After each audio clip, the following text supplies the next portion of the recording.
Good evening and welcome to the Lower Makefield Township Park Recreation Board meeting for June 11th, 2024.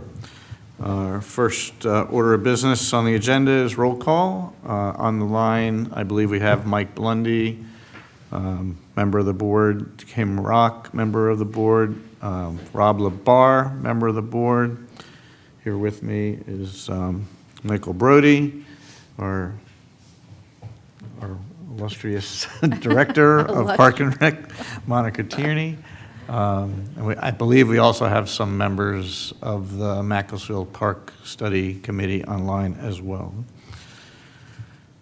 First order of business is, or second order of business is approval of the May 14th, 2024 meeting minutes. Motion to approve May 14, 2024 meeting minutes. Do I have a second? I second that. Rob LaBar. Thank you, Rob. Any comments by the board? If none, call a vote. All approved of the May meeting minutes? Approved. All in favor? Aye. Aye. Aye. All right. Next agenda item really for the board members is our summer meeting schedule. As most of you know, we do not meet in July, and then August, we would like to continue with our road tour, which right now would be on our regularly scheduled August meeting date of August 13th, which is a Tuesday. So if you guys could weigh in online, if you're amenable to that, then Monica can set up a schedule and get feedback from the members on what sites we'd want to visit. So Kim, Mike, Rob, do you have any conflicts on that date that you're aware of at the moment? Not that I'm aware of. No, it's National Prosecco Day. Okay. What was the date again? Tuesday, August 13th. I think, other than it being my anniversary, I'm good to go there. Well, All we'll right. take you on a luxury cruise for your anniversary. We'll take not a luxury Sue cruise. can join if she'd like. All right, so Mike, any conflicts? Blundy? If none, all right, Monica, is Mike on the line? Mike Blundy's on the line. Yeah. Okay, all right, then we'll go ahead and proceed for the 13th. Okay, so no meeting, just No so meeting. that people are here. No meeting, but we will be doing a road tour, which is a tour we take around all of the facilities or hot spots or where things are going on, so the board can see what's going on throughout the township. Good. All right, all right. Agenda item number 5 is our Macclesfield Park presentation. So I'm going to turn it over to JMT, but before we get started, I'm just going to, just some basic ground rules. I'm going to let you guys go through your presentation, right, in its entirety, and then we'll open it up for comments, discussion. Does that work for you?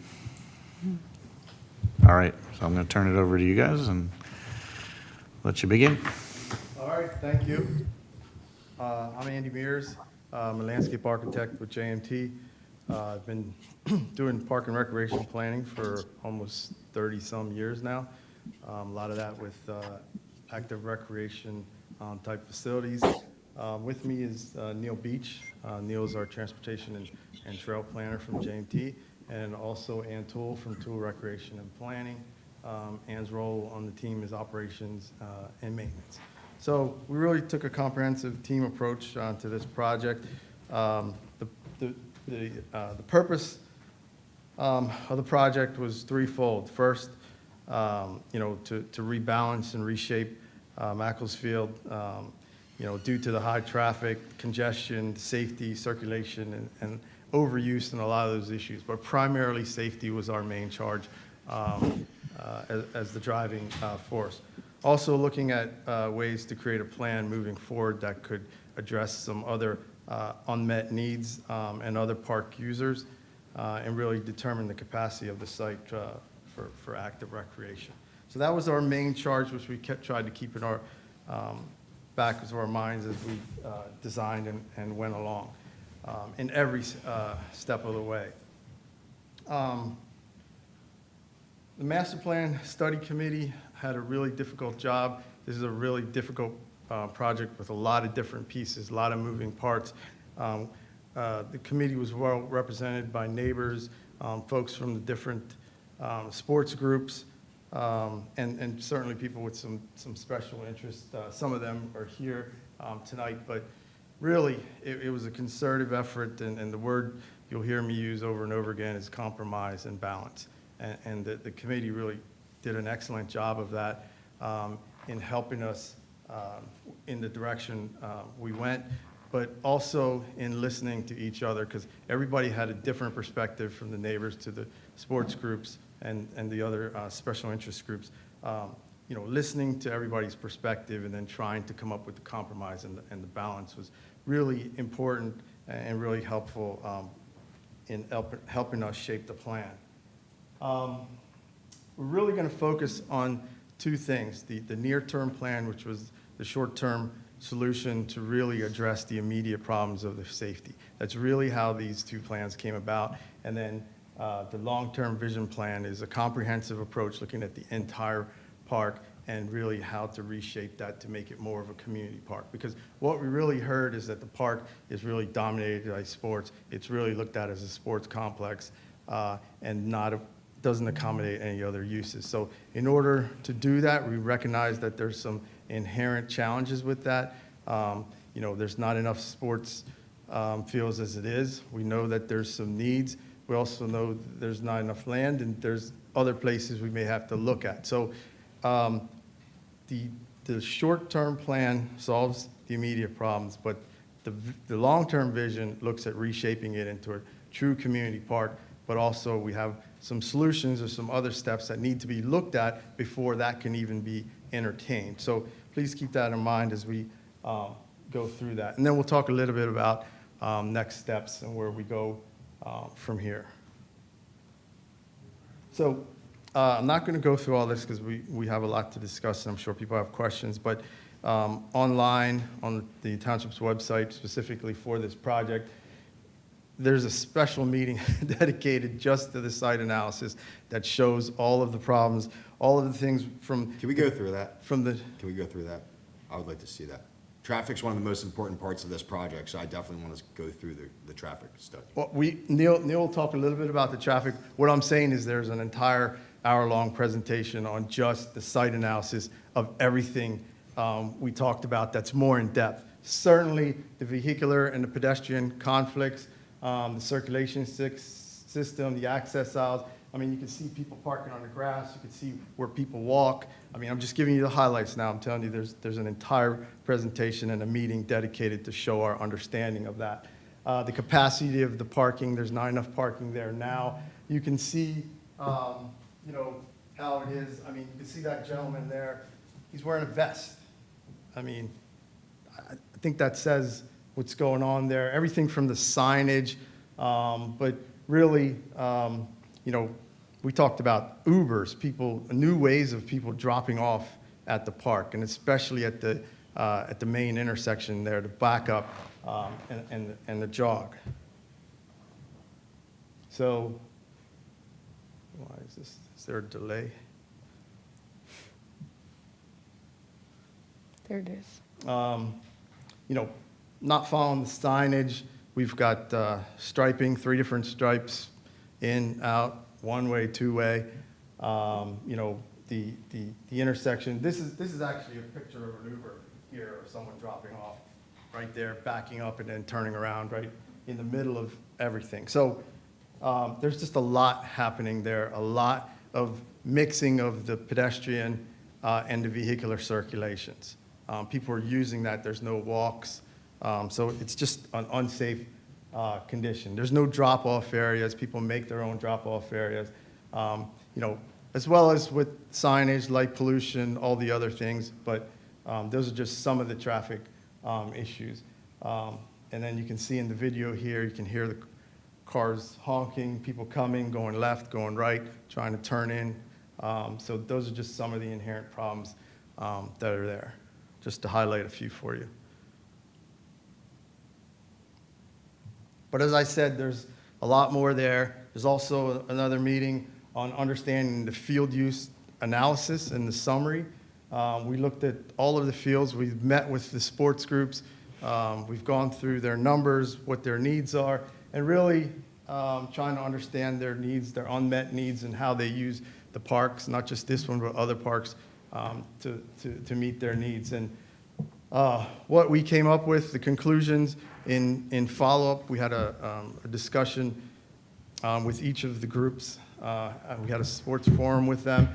And football right now is really served at Macclesfield. They don't see any immediate needs in the future. Soccer really needs 2 more fields, and baseball is in need of immediate 90-foot diamond field and a 70 or a 90-foot diamond. We also looked at the parking analysis, what's there, how many parking, but this really doesn't even account emerging sports, field hockey, lacrosse, where are those other sports, cricket, all the things that are coming about. We really we're just able to focus on the information that we got, and we're able to contact, we're really from the 3 primary users. So there's, other needs there that aren't accounted for that are not met. So when you look at the field, the park in general, and in white, we've highlighted the fields, and this was not in the presentation that we sent out. I've actually added a slide or 2, but we've showed the numbers, but I think this says it. You have 29 fields in your township. 18 of those 29 are located here. 15 of the 17 rectangular fields are at Macclesfield. 3 of your 12 diamond fields are here, and 3 of your 4 lit fields are here. When you look at the land use, the wooded area in the top is primarily along the D&L Trail, and then some of the buffering at the bottom, roughly 20, 25 acres. If you look at the fields that are highlighted there in white, just the outline, it kind of gives you what we've said and what we've heard from all the different focus groups is most do consider this more of a sports park, and there really isn't other things to do there. So 50% of the land mass there and the land use is really dedicated to sports fields. We had lots of engagement. We met with a number of focus groups, the sports focus groups. We met with the seniors. We met with some kids from the high school, all different perspectives, and we've heard it that overwhelmingly it's considered a sports park. Number 1 need, as with everywhere we've worked and everything we've heard in the state, is perimeter loop trail is the most desired facilities. People talked about other facilities, pavilions. The key issues that came up again and again from everyone else was pedestrian safety, traffic, and circulation.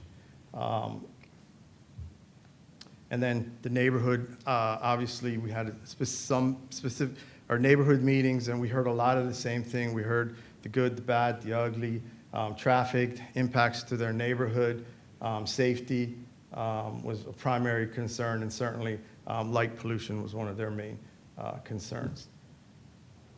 Following the public meeting, we heard that the concerns that the near-term plan does not go far enough in making Macclesfield of a community park. But again, we were responding to our mission, which was to immediately solve the safety issues associated with the circulation. The ultimate plan does go a little further in trying to address some of that. So again, the 2 plans we came up with, the near-term plan to provide the safety enhancements, to improve vehicular circulation, which we'll go through, and then the long-term plan, which was, if we do this, where do we accommodate facilities that are removed? Looking at Kiola, Stoddard, Allen, partnering with the school districts, those are some of the things that need to be further discussed for that long-term vision plan to happen, because that plan does impact the sports groups in terms of their field allocation. So we can't implement that plan without having another plan to try and accommodate some of these uses. So this is the near-term plan that we presented, which, again, as I said, looked to solve those problems. What we primarily did was realign the entry drive to the outside of the park, running along the tree line and coming to the existing central parking lot. The goal was to try and preserve and try and use as much of the existing infrastructure as possible, but try and create that entry drive to separate the vehicular and the pedestrian traffic flow. So what this layout does by keeping it on the outside is keep the vehicular flow on the outside. We've created a central drop-off area there at the main parking area. And then this area is a pedestrian promenade to kind of tie everything together to create that community space in the middle. But primarily the facilities that were there are still there, with the exception of the one 60-foot baseball field that's been compromised. Now, at the public meeting, I've highlighted these three areas because these are three of the key things that we heard at the public meeting, which was on the neighborhood side, and the long-term vision plan shows some other facilities being added, some more community uses. So the concern was that anything that is developed on the western half really impacts them because there's more of a chance for increased parking and usage coming from that side. So that was a main concern that was shared at the public meeting. We also, the circle in the center there, we heard at the very beginning of the project, we heard at the middle of the project, we heard at the public meeting, why can't we have a secondary entrance? And I'll let Neil discuss that a little bit. So we looked at that. We also heard that there was a concern that maybe there's not a drop-off. It's too far to get to football, but we think this location provides easy access and drop-off areas to all the areas. But we did take a second look, and we revised that area to show a secondary cul-de-sac, which really is the area that everyone drops off now, just there's not a way around. So you can see now the primary drive goes around, comes through, drops off, and you're still going. So we've got adequate parking. We've created convenient drop-off areas. We've maintained as many of the facilities and infrastructure as we can. We've created some community spaces in that promenade that really links everything. And more importantly, it serves as a pedestrian-only space that connects all of the fields from the middle without ever crossing the drive aisle.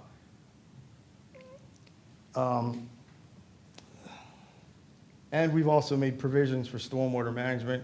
Those are the areas in green, labeled 17. We looked at parking in those areas, but it's not really feasible. You're bringing parking closer to where the runoff is, and also that is the low area, so it's only logical that your best management practice, E&S, or stormwater management facilities be located in those areas. We've also highlighted the ADA spaces in blue to make sure those are considered. That was one of the things that was really deficient in our analysis.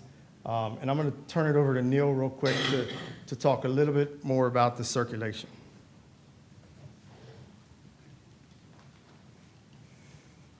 So Andy hit upon a few of the elements specific to what I'm going to discuss, but I'll kind of talk in a little bit more detail.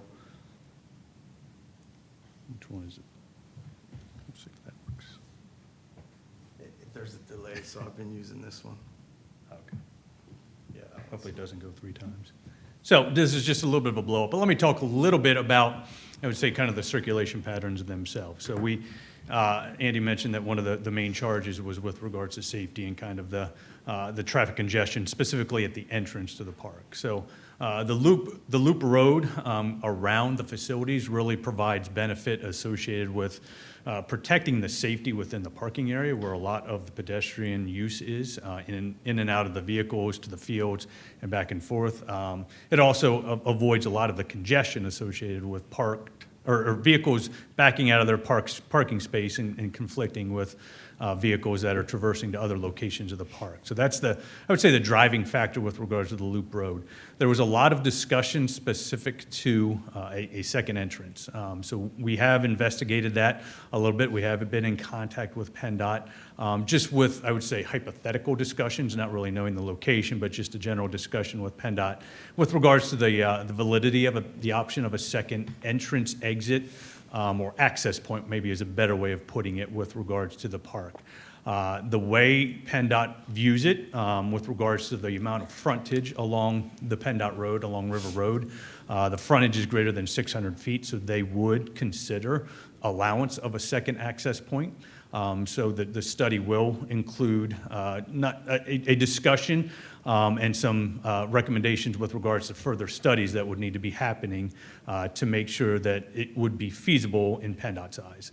In essence, they would not give us an answer now without a true, full-blown traffic study, understanding the use of the park itself and also understanding the traffic patterns along River Road in much more detail than we've been charged with. But there is a possibility.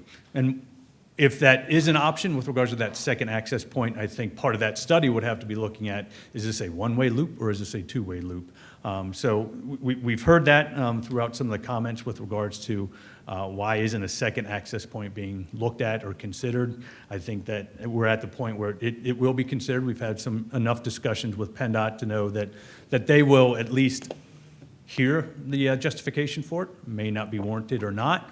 But they will definitely be open to reviewing that information when the time comes, when the design is actually looking to be implemented.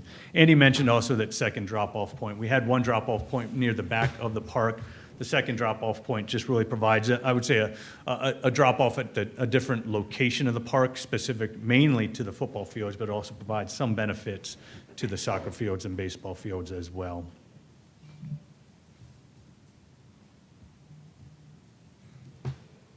So next slide is more specific to parking. Just wanted to talk a little bit about the parking with regards to what is being proposed. So there is a reduction with regards to the overall, what I would call permanent parking spaces, a reduction of about 80 spaces based upon the short-term plan. But what we do identify and provide or notify is locations for overflow parking. Based upon our analysis, really the parking is most critical during those, I would say, peak type events, tournaments, or other type of events such as that, where you could utilize the overflow parking to provide the additional parking spaces, which in essence would provide about 120 additional spaces than what you have currently there today. Andy also hit upon the ADA spaces, and I think that's critical in understanding that there is deficiency within the park right now with regards to signage, striping, and accessibility from the ADA spaces to the various facilities, and this short-term plan does take that into consideration and does provide recommendations associated with addressing ADA. Can you just provide clarity on the parking? Because you kind of talk overflow and total. So what's the total spaces today? So the total spaces today is 556. And you And said 80 less, so is yeah, it that? the proposed, it's actually, yeah, proposed spaces is 479, so approximately 80 And that's less. with the overflow? No, with the overflow would be 679. So Overflow is about 200 spaces. you're not creating 80 less, you're actually getting more parking. With the overflow, yes. Well, is the overflow available all the time? I mean, that would be up to the township to determine. Can you if the go back to where that was again? Yes, again. So the overflow are the two green spaces there. So those are kind of overflow parking spaces. I don't know that the overflow parking would be needed during the typical, I would say, weekday and weekend even. With programming and kind of staggering of times, I think it could be managed much better than it is today.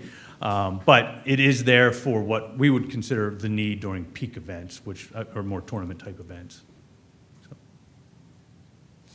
that Can I answer ask the a question? question about the middle section? I wasn't 100% clear, so the loop that goes down by the football fields that currently is parking, like 15. Yes. So what does that become? Those parking spots are gone? Yeah, that is more of I would say, a pedestrian promenade more of a community-type space, connecting, really a spine connecting the two parking areas. But yes, that is removal, we are proposing removal of the parking in that location. And then is that removing driving in that? It's just walking, so no one actually cuts, you'd have to have a second entrance then, I'm guessing, if you can't have across there? That is correct. You would not be able to drive across there. So in essence, what the circulation pattern is creating is a access drive to 3 separate parking locations. So I'll jump back just to kind of show that a little bit. So it's really creating an access drive, which is that external loop, to the 3 parking locations, the one between the 2 baseball fields and the soccer fields, the one then just south of that, or we'll say plan left, between the 2 soccer fields and the 1 baseball field, and then the existing parking towards the back of the park serving the south side of the park. And that is a I'm just trying to two-way understand road. if you don't have the orange arrow as a second entrance and exit, then how do you get back out, or everything becomes two-way now and you go back in the way you kind of go up and then go back around to go out? Correct. Circle? The outside access drive would be a 2-way drive, yes. Got it, okay.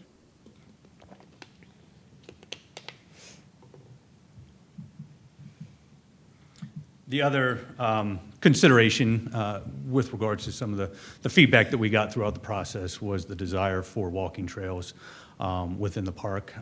There's, I would say, spotty trails there today. There are some trails, but they don't really connect a whole lot. So the short-term plan does look at providing an extensive loop trail system. Actually, it's a combination of a couple different trail systems. So that orange trail system is really just what I would call kind of the recreational field loop, which is approximately a half a mile. The blue loop is kind of a loop on the south side of the site, and then the magenta loop is a loop on the north side of the site, but they also combine to be a full external loop trail, providing multiple pedestrian trail opportunities within the park. You can keep that there. Okay. So the question is, why didn't you show the second entrance? Why, look how close we are to the field you're removing. Why don't we just keep it? Well, the reality is we're working on an aerial. We're working without the benefit of a survey with detailed information. This is based on what we think can realistically happen. If we get to that point and we have the right-of-way of the railroad, the right-of-way of the street, an accurate boundary, we know we're not going to impact the trees on the left. We know there's room there. We meet with PennDOT, and they're open to that. Our experience is that, that'll be a tough sell, but that doesn't mean, as Neil pointed out, it doesn't happen. But we think recommending this approach, showing the worst case, to move forward. If those things can happen, if we can, if there is enough room to accommodate both the access drive and the field, certainly that can be done. If we have enough room on that side to accommodate an exit out, then we can look at that one-way circulation and provide that second. But moving forward, I think this is why we presented a more conservative approach to what we think can happen. So moving ahead, the long-term vision, looking at some of the other things we heard, obviously the near-term plan, again, was based on solving those immediate problems. But what can we do to make this more of a community park, to address some of the other concerns and the other needs that we heard? And as I said before, this cannot happen without looking elsewhere at where else could we get fields and accommodate those things that would be displaced by this ultimate vision. The follow-up on the community engagement from the public meeting and the comments on that ultimate vision plan, these are the things that really stood out most. Parking, the pedestrian promenade, the wetland boardwalk to the DNL, and making that a loop trail, upgraded field lighting, and themed playground. Of all the items we showed on that ultimate vision plan, those were the high priorities that came back. So I'll just run you through that plan real quick. This is the ultimate vision plan that creates a community hub and looks to really balance and reshape the park and create more of a true community park. We've got, again, the loop road, same scenario, the same drop-offs, but we've created more of a parking, a central parking lot in the lower right, and those two fields would be relocated. And Neil will talk about some options and things to be discussed that could allow for that to happen. This plan is really based on creating a central community hub in the middle, in Area 23. That really is the central spoke or hub of this park. It's an open lawn area. I'll show you some images, but it really links the different activity zones together, primarily the three active areas.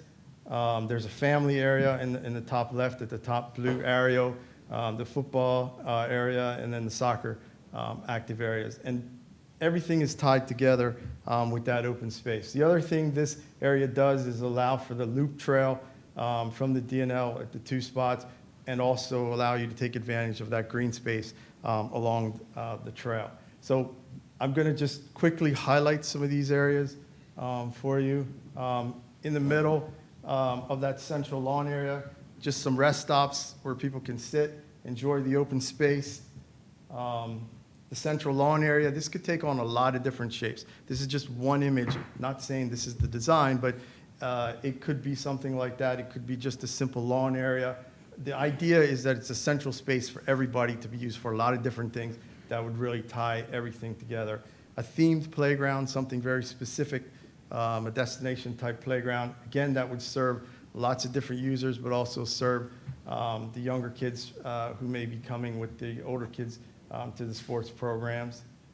The pedestrian promenade, this is really just a walkway with, again, some more green space, tree, greenery to connect to all the different spaces. This would allow you to flow from area to area without really crossing any of the traffic, and it would link right to all of the other walking trails. Certainly, we heard restroom upgrades and concession upgrades. We're looking in the same area for that to happen. We know we're in the floodplain, waterproofing. We've got to address stormwater management with any of these. So certainly all those considerations would be in.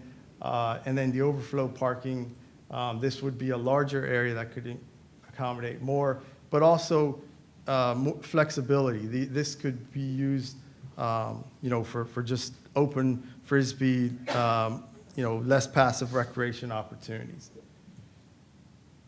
So lighting, again, was another issue. There's 7.5 fields there that are lit. So we're recommending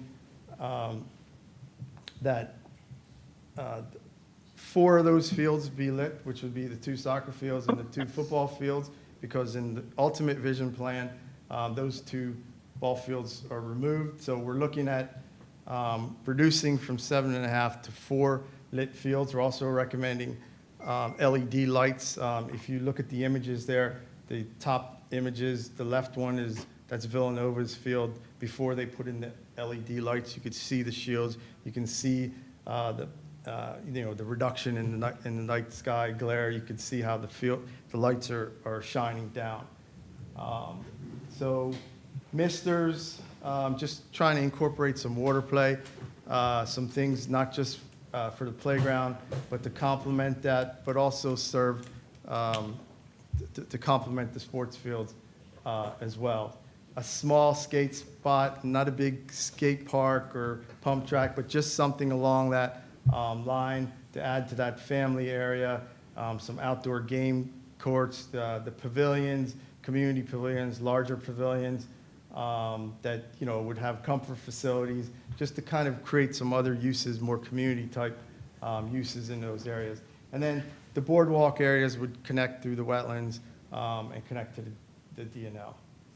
And then I didn't talk about this, but this is one of the primary things to really discourage, especially any of that drop off, because right now the backup is right at the first turn where you come in. So what we want to do is use signage, even though we're creating this new entry that goes around, we want that to be the signage to discourage anybody to use it as a way not to walk around, because people will still drop off there.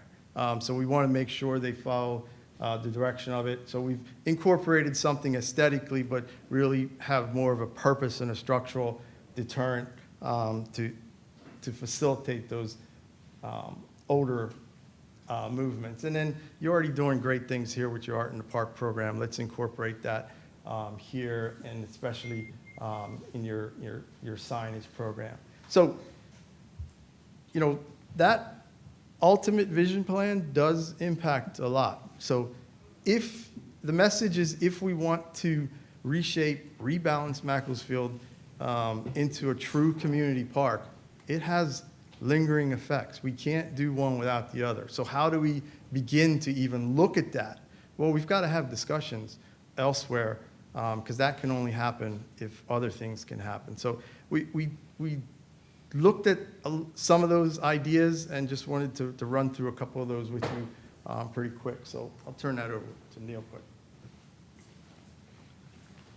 So, as Andy had mentioned, we have had some preliminary discussions associated with this, because understanding that if you go to that long-term plan, as this was stated, and I'll restate it again, there has to be steps that are taken before that to accommodate the fields that are lost at Macclesfield.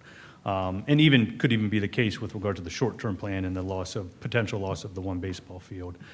So we have had preliminary discussions with the school district, and I would say they are open to opportunities with regards to enhancing their facilities and providing some opportunities with regards to the township use of the fields.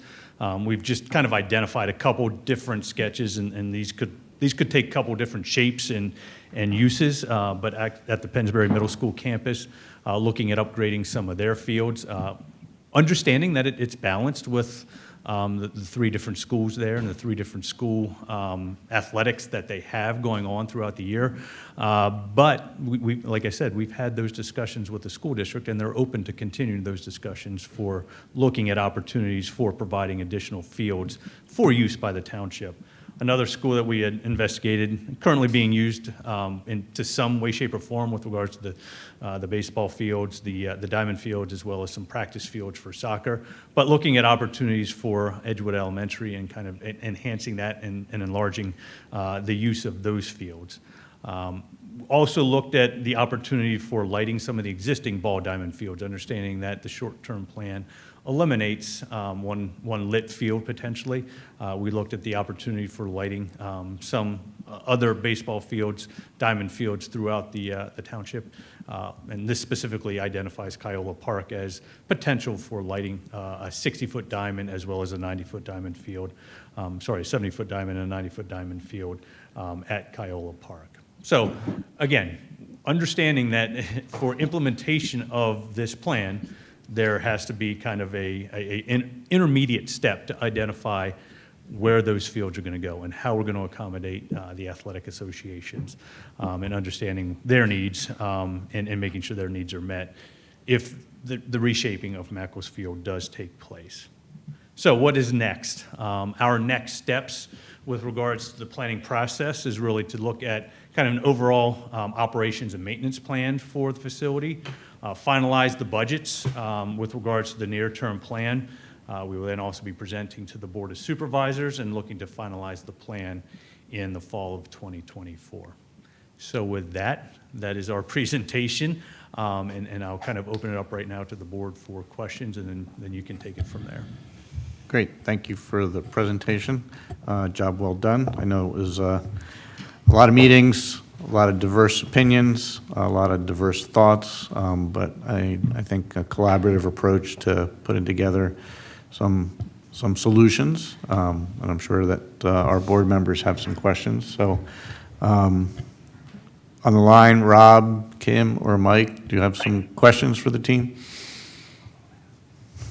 I think Rob's got his hand up. I can't see because I got the presentation, so I don't. Well, Oh. I mean, I have some questions if, nobody else is ready to go. Go for it.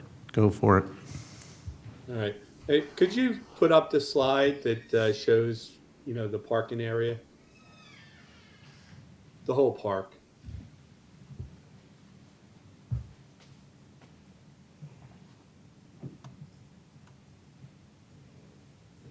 In the current configuration, or which configuration, Mike? Well, what they want to do with the near-term plan. Okay.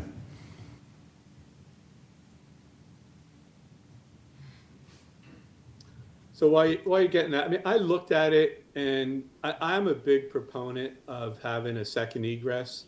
I think if you have a second egress, you don't need any of this other stuff. You don't need the loop and the elimination of the fields. I think the second egress kind of solves the issue. Well, what are your thoughts on the second egress as far as, how would you use the second egress? I mean, did you think about how would you use the second egress? Each work. Is it on? You just had to. Yeah, I think so. Yeah, it's good. Not that I don't want to stand up, but this will just keep me here. So yeah, I can talk to that a little bit. And we did take into consideration how that second egress would work. And mainly with regards to would it be a one-way system, kind of an exit or an entrance at one of the locations and exit at the other location, and kind of creating a one-way loop through the park, or a true two-way access loop where the entrance at both access points would be both an entrance and an exit.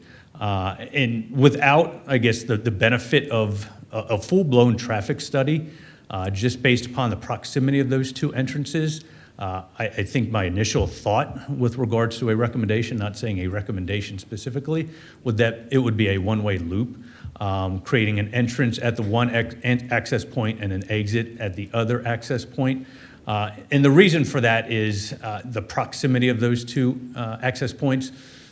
I could see in a very busy Saturday afternoon, morning, where both of them get backed up and you pretty much have a traffic jam between the two access points.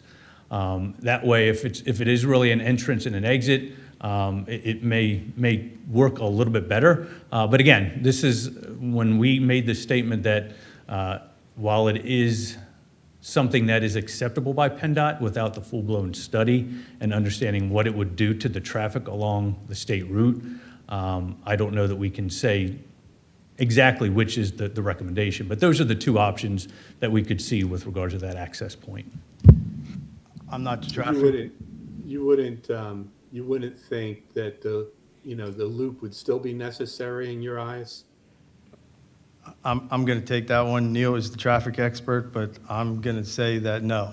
The point of mixing pedestrian and vehicular circulation is just not a very good mix. To eliminate the safety concerns with people walking through the middle, if we simply add a secondary exit point, we are not addressing the safety concern within the parking area. It's necessary that we have the exterior loop road because that is the primary means of separating vehicular and pedestrian traffic flow. Whenever we have the opportunity to minimize those conflicts, we're going to take it. Yeah, I'll second that. Even being the traffic engineer, I know he threw me under the bus there a little bit, but I would second that. I think safety-wise, it is much more beneficial to take the main traffic in and out of the park and separate it from what I would consider parking traffic. I've witnessed it here at this park. I've witnessed it at a park that the township that I live in.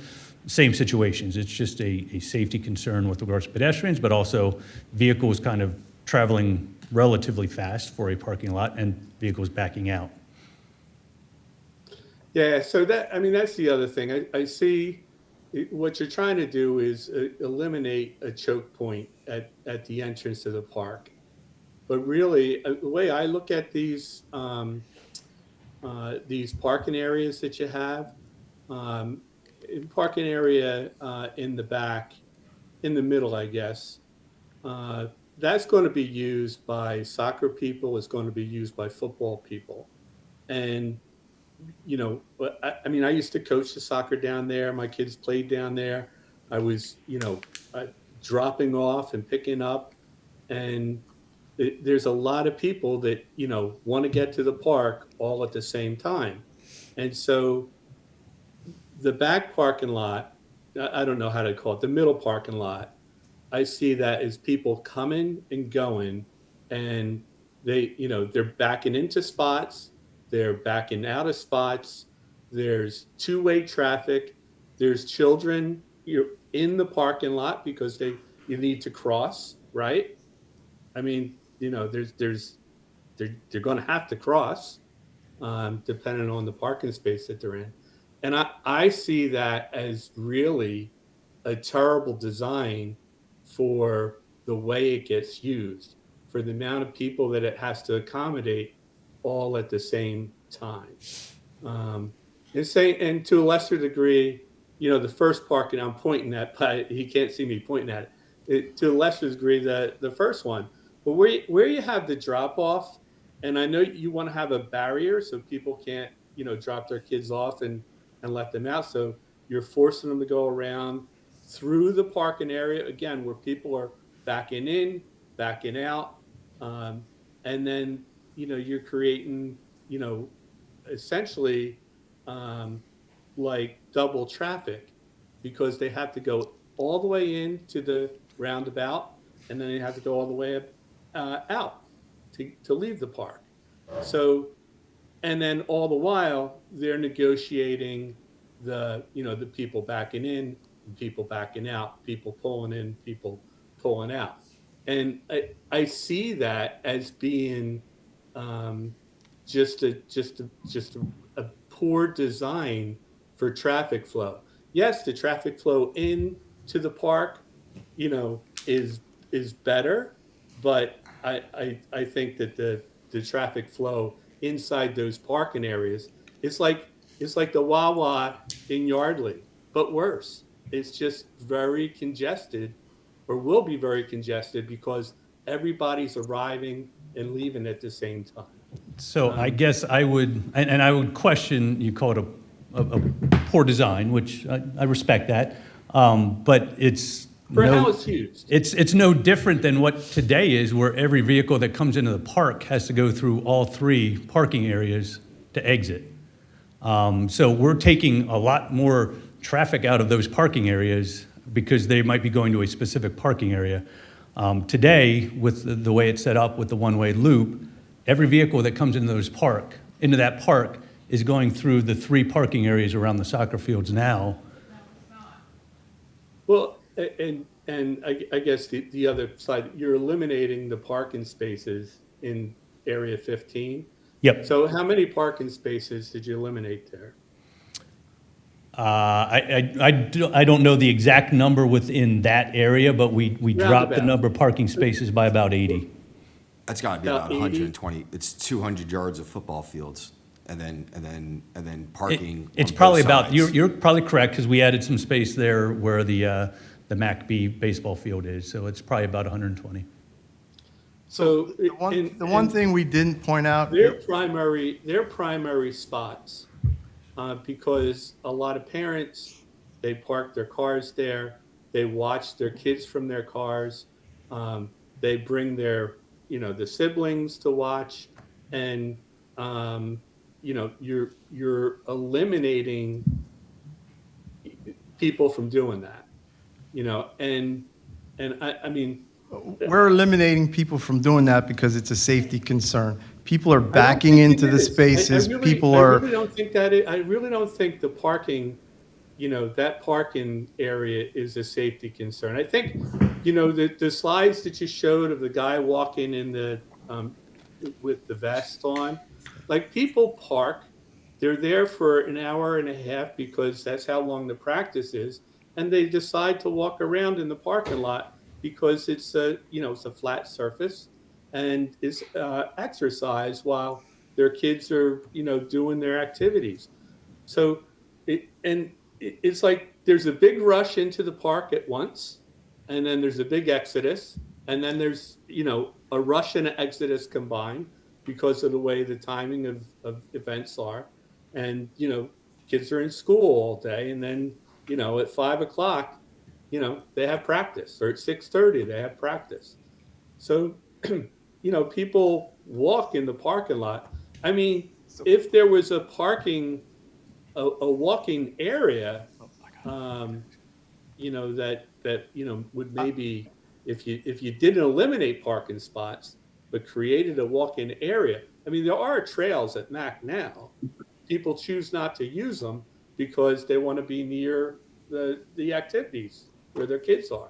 I understand everything you're saying, but the other thing we didn't point out is if you look at the orange trails, the idea is to have trails in conjunction with the parking area. If you see the blue parking area and you see the orange trails, people are to walk on the trails to get to those facilities. And the idea behind the promenade is that they walk from those parking areas to the promenade and do everything that you said they're doing from the back of their vehicles. We don't want to lose those opportunities and those cultural type feelings that people have here. And I think we've accommodated by doing that with the promenade, but by also allowing for a safer vehicular and pedestrian movements. Let me ask you, sorry to interrupt, Mike. This is Mike, first and foremost a sports complex. I mean, everybody knows that. You guys acknowledge that. That's what it is.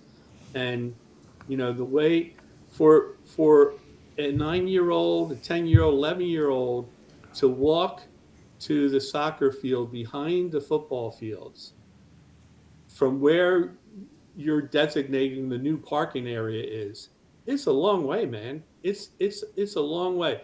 And when you're a mom or a dad and you got to get your kids to their activities, you got to get them to where they need to be, and you got to make dinner, and then you have other things, homework and stuff. It's hard to get the kids where they need to be in a timely fashion. This design makes it really hard. This Mike, design. can I interject here?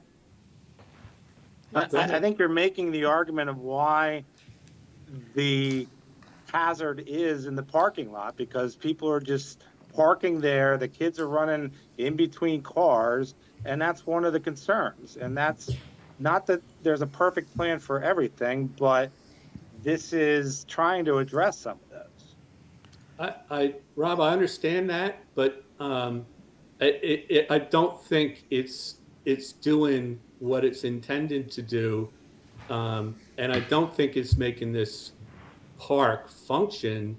It's making it more dysfunctional in terms of people getting to their activities. The area, kids are in the parking lot, right? So they got to cross the parking lot to get to the fields. If you haven't parked on the right side of the field, where next to the park, if you're parked next to the field, then no, you don't have to cross the park. But if you're on the other side of the parking lot, you got to cross. People got to cross the parking lot. I mean, can we talk about the back parking area? can I just, Mike, I'm going to interrupt you for 1 second. I do have a question for you. If you had a clean slate here, and you weren't going to right now you want to preserve the infrastructure, parking, right, that's currently in place, like you're not looking to rip everything up. But if this was a clean slate, where would you put the parking? Like, where would it go? Like you're asking? No, I'm not asking you, Mike. I'm asking the engineers. So Okay. there's two thoughts on the parking scenarios. There's really two ways to do it. One is to try and keep that exterior loop, again, to minimize the conflicts. You would put the parking on the inside, which we've managed to do here. Or you would have central, larger parking lots, and people would walk from those parking areas. We don't have the ability to do that. So those are really the two means for effective parking in parks, in a park situation. The whole goal is to minimize the pedestrian and vehicular. I've said it 1,000 times. And We don't have that ability. This minimizes the disruption to the infrastructure, but to the best of our ability, without compromising existing facilities as well. Right, and that's why I asked, because I've been to, my And you've seen those two son's scenarios. played many sports. I've been to a lot of complexes, and in this instance, if I was to redesign this, they would come in and immediately go to the left, and you would park people where the football fields are now, and they could drive to the other parking, and that would be it. And you would have to relocate football and that soccer fields to somewhere else in the park. Yes, we want the and pave- parking, a and- central and parking area, and people disperse and walk to the fields. Would that be a consideration, or that would be too costly to? Well, we've already compromised one field. Well, you'd have to tear up parking and put fields somewhere else, Yes, and that's all. we would have to, now we're looking at displacing 3 fields. In this scenario, remember to compromise the balance, you know, in working with the committee, it was, okay, we've compromised 1 field, that kind of is the compromise and the balance. If we were to look at a centralized parking area, one of the best solutions, now we probably have to compromise 3 fields and 2.5 lit fields, which is a bigger investment that you already have. Well, you would probably remove some parking and replace it with a field or Yes, something. yes. So, and then just to build on Mike Blundy's point about the loop, the first drop-off point by the baseball field, how are those spots? Are they angled spots, or are they currently just pull in, back out? Is it, because They're I think, perpendicular. because I think I agree with him, as people are going to drive down there and turn in, and then you're going to have people potentially pulling in the spots or backing out, and then they have to go out of there. So I think from a design perspective, that could just be creating another bottleneck. So that would be my feedback there, is that maybe driving in to a drop-off and then having to drive right back through the parking lot while people are parking or backing out, particularly if you've got 2 sessions coming in.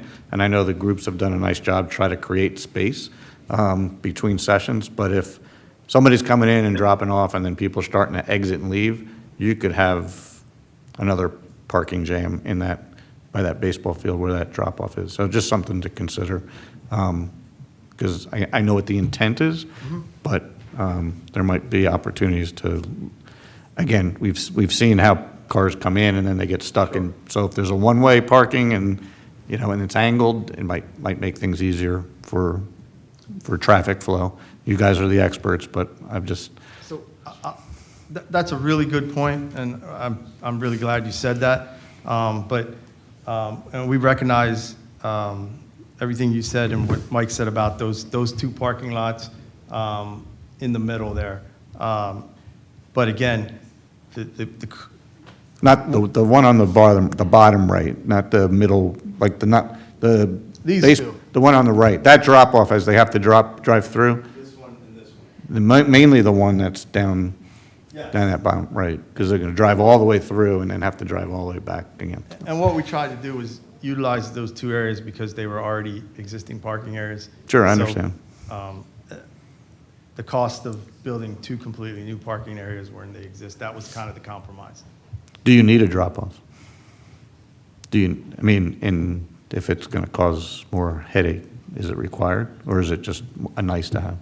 I don't know that it's required, but it's also, the side benefit of it is it's not a dead-end parking area either, where if you get to the end and you don't have a spot, you pretty much have to do a 3-point turn. So now you have a cul-de-sac also that you can turn around at. So that's another side benefit of it. Okay. Well, that was gonna be my comment for the one that's in the middle, like the 83 spaces, because that just ends, right? Is there a scenario where that could then go up to the left and connect to the circle and section of the 180 spaces? Because I feel like that one specifically, people are gonna come in and have a big turning around problem because then they're dead ending into the pedestrian area. To answer your question, yes, that is something that we can evaluate. Because I just feel like, especially in this complex, if the people aren't familiar, grandparents coming, whatever, or you don't know exactly what field you're on, you wind up going somewhere you don't mean to go. And then at least now, you kind of just have to do a second full circle loop to get back to where you meant to go if you missed where you're supposed to go. But if you come down, a section and then you have to stop.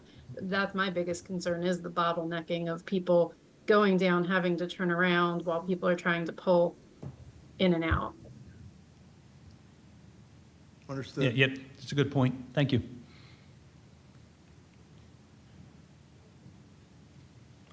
I'm gonna go last. I have a lot of things to say. I have things on everything. I know, Your lights off. I Nothing. mean, I wasn't finished, Doug. no, go ahead, continue. The back parking area with the 180 spaces, that's how many spaces are there now?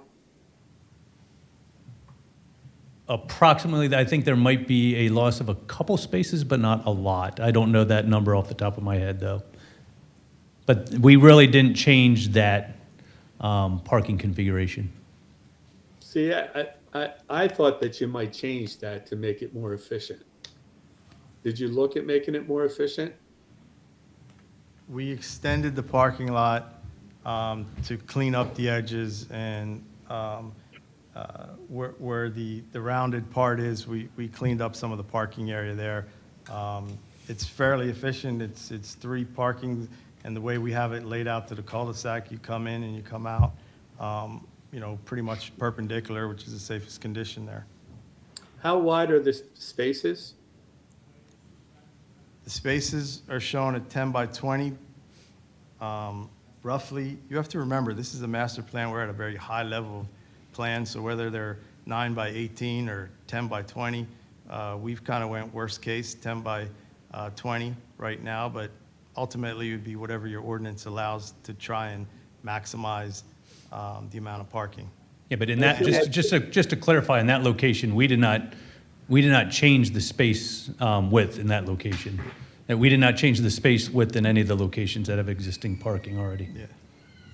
I feel like there's an opportunity, like I thought you guys might look at the parking and say, hey, we could make this parking better. We could make it more efficient. How wide is the medians between the 2 medians there? They'd roughly be 8 to 10 feet, enough to support having planting trees in there. I kind of feel like they're bigger than that. Again, we're working off of an aerial and not a survey. Well, I mean, you went down to the park. Yes, we went down to the park, correct. Did you do any traffic counts or anything like that? Or is it just watching cars and then your assessment of what you saw? We were not scoped to do any traffic study or traffic counts, no. Wasn't the reason the supervisors hired them was for their advanced traffic reporting? Yeah, but we didn't put specifically traffic count in the, So that's how I just feel. Okay. Is everybody else done? You go, Mike, keep going. Well, I mean, the only other thing I want to say, like, if I said to you, there's 180 spaces there now, could you improve it? Is that something that you guys can do, or would that be somebody else that would, look at that? I mean, we could definitely evaluate that without expanding that area. Just based upon my experience, I don't know that you're going to have a drastic impact on the number of spaces there, but and we would also have to do a deeper dive into the ordinance with regards to the green space and the islands that are required within a parking area. When you say make it better, what are you, I'm not sure I understand what you're asking. I feel like there's wasted space down there. I feel like there could be more cars. I don't know if the way that it's structured now, is the most efficient. I think that the medians are more like 15 feet. Well, I think if you look at the aerial and you see, and if you look at what we've laid out, it is more efficient because we've cleaned it up, we've squared it off. Ultimately, that would require some milling and overlay, but not rebuilding the parking lot. So we've cleaned up the edges to make them more, 65 feet wide so that it's more linear. The edges, there was some waste in the spaces at the top where you round out. So you can see we've made it a little straighter, but we've kept the circle. I can't hear you. Can you speak into the microphone? If you look at the configuration of the parking lot. You're not, is your mic on? If you look at the parking lot, you can see we've cleaned it up, which I think is what you were getting at, where we straightened out the edges. It would probably require some milling and overlay, but not a complete rebuild. And again, looking at ways to minimize, impact to the infrastructure that's already there. At the edge of the parking area, we've smoothed out some of those edges so that we could relay out the parking spaces at the end to gain more spaces. We've also extended each of the aisles to get more parking spaces where it comes perpendicular to the drive aisle that leads to the cul-de-sac. So I guess if that was your question, we have made it a little more efficient in terms of getting more spaces. Well, yeah, yes. I did ask you if you looked at it, and you said it's essentially the same. So It's essentially I the would same just with a add, few more like, spaces. especially on the curved part of the parking spaces, like some of them are really wide. I feel like they're wider than 10 feet now. I feel like the median is wider than 8 feet. I think it's closer to 15. I could be wrong about that, but I really thought you guys would look at that specific area and try to make it better. Mike, I don't know that, so this is an overall large scope master plan, but when we get down into, and correct me if I'm wrong, Andy, but when we get down into like the final planning and the nitty gritty of implementation of the plan, some of those things can be addressed and looked into too. So it doesn't have to be resolved today or as part of the master plan, but as cleaning up that parking lot, just the fact that the parking lot is there, and it is essentially staying similar. Yeah, I think we're looking at large-scale use relationships and things like that. As far as, the exact number of parking and the size of the parking and aisle width and things like that, that would be the next level. Certainly, we considered that and we laid that out to make sure it's going to work, but we're more concerned at this point with the use relationships and where things are and how things work. But at the next level, that's definitely things that have to be considered and hopefully can make it a little better. Quick question on the walking trail. I know once you put permanent pavement down, it kind of takes away from any of the open space. Like we saw that at Memorial Park, they put a walking trail in, and then green field space, which could have been used for athletic fields, basically got eliminated because hard top got placed right in the middle of any space. So outside of the base, outside of the right side of the loop, obviously there's nothing being lost there, but once you get out towards the soccer fields up on the left-hand side, is that impeding on any open space that's available to use for field space now? I'd refer to George's here, or when you looked at that, because once you put pavement down, then you can't reconfigure anything and use it for small side soccer or frisbee or anything else might be useful for that. So just wanted to bring that to your attention and get your feedback on that, right? Well, that overflow parking area in the green, like that's, we played soccer on that part of the park. So once you put the pavement in, then that kind of eliminates the opportunity to use that as field, so. I think they were thinking overflows grass. Right? Yeah, but we've also put the loop trail in because we know that's the number one activity that's always desired. We heard it in all our focus groups.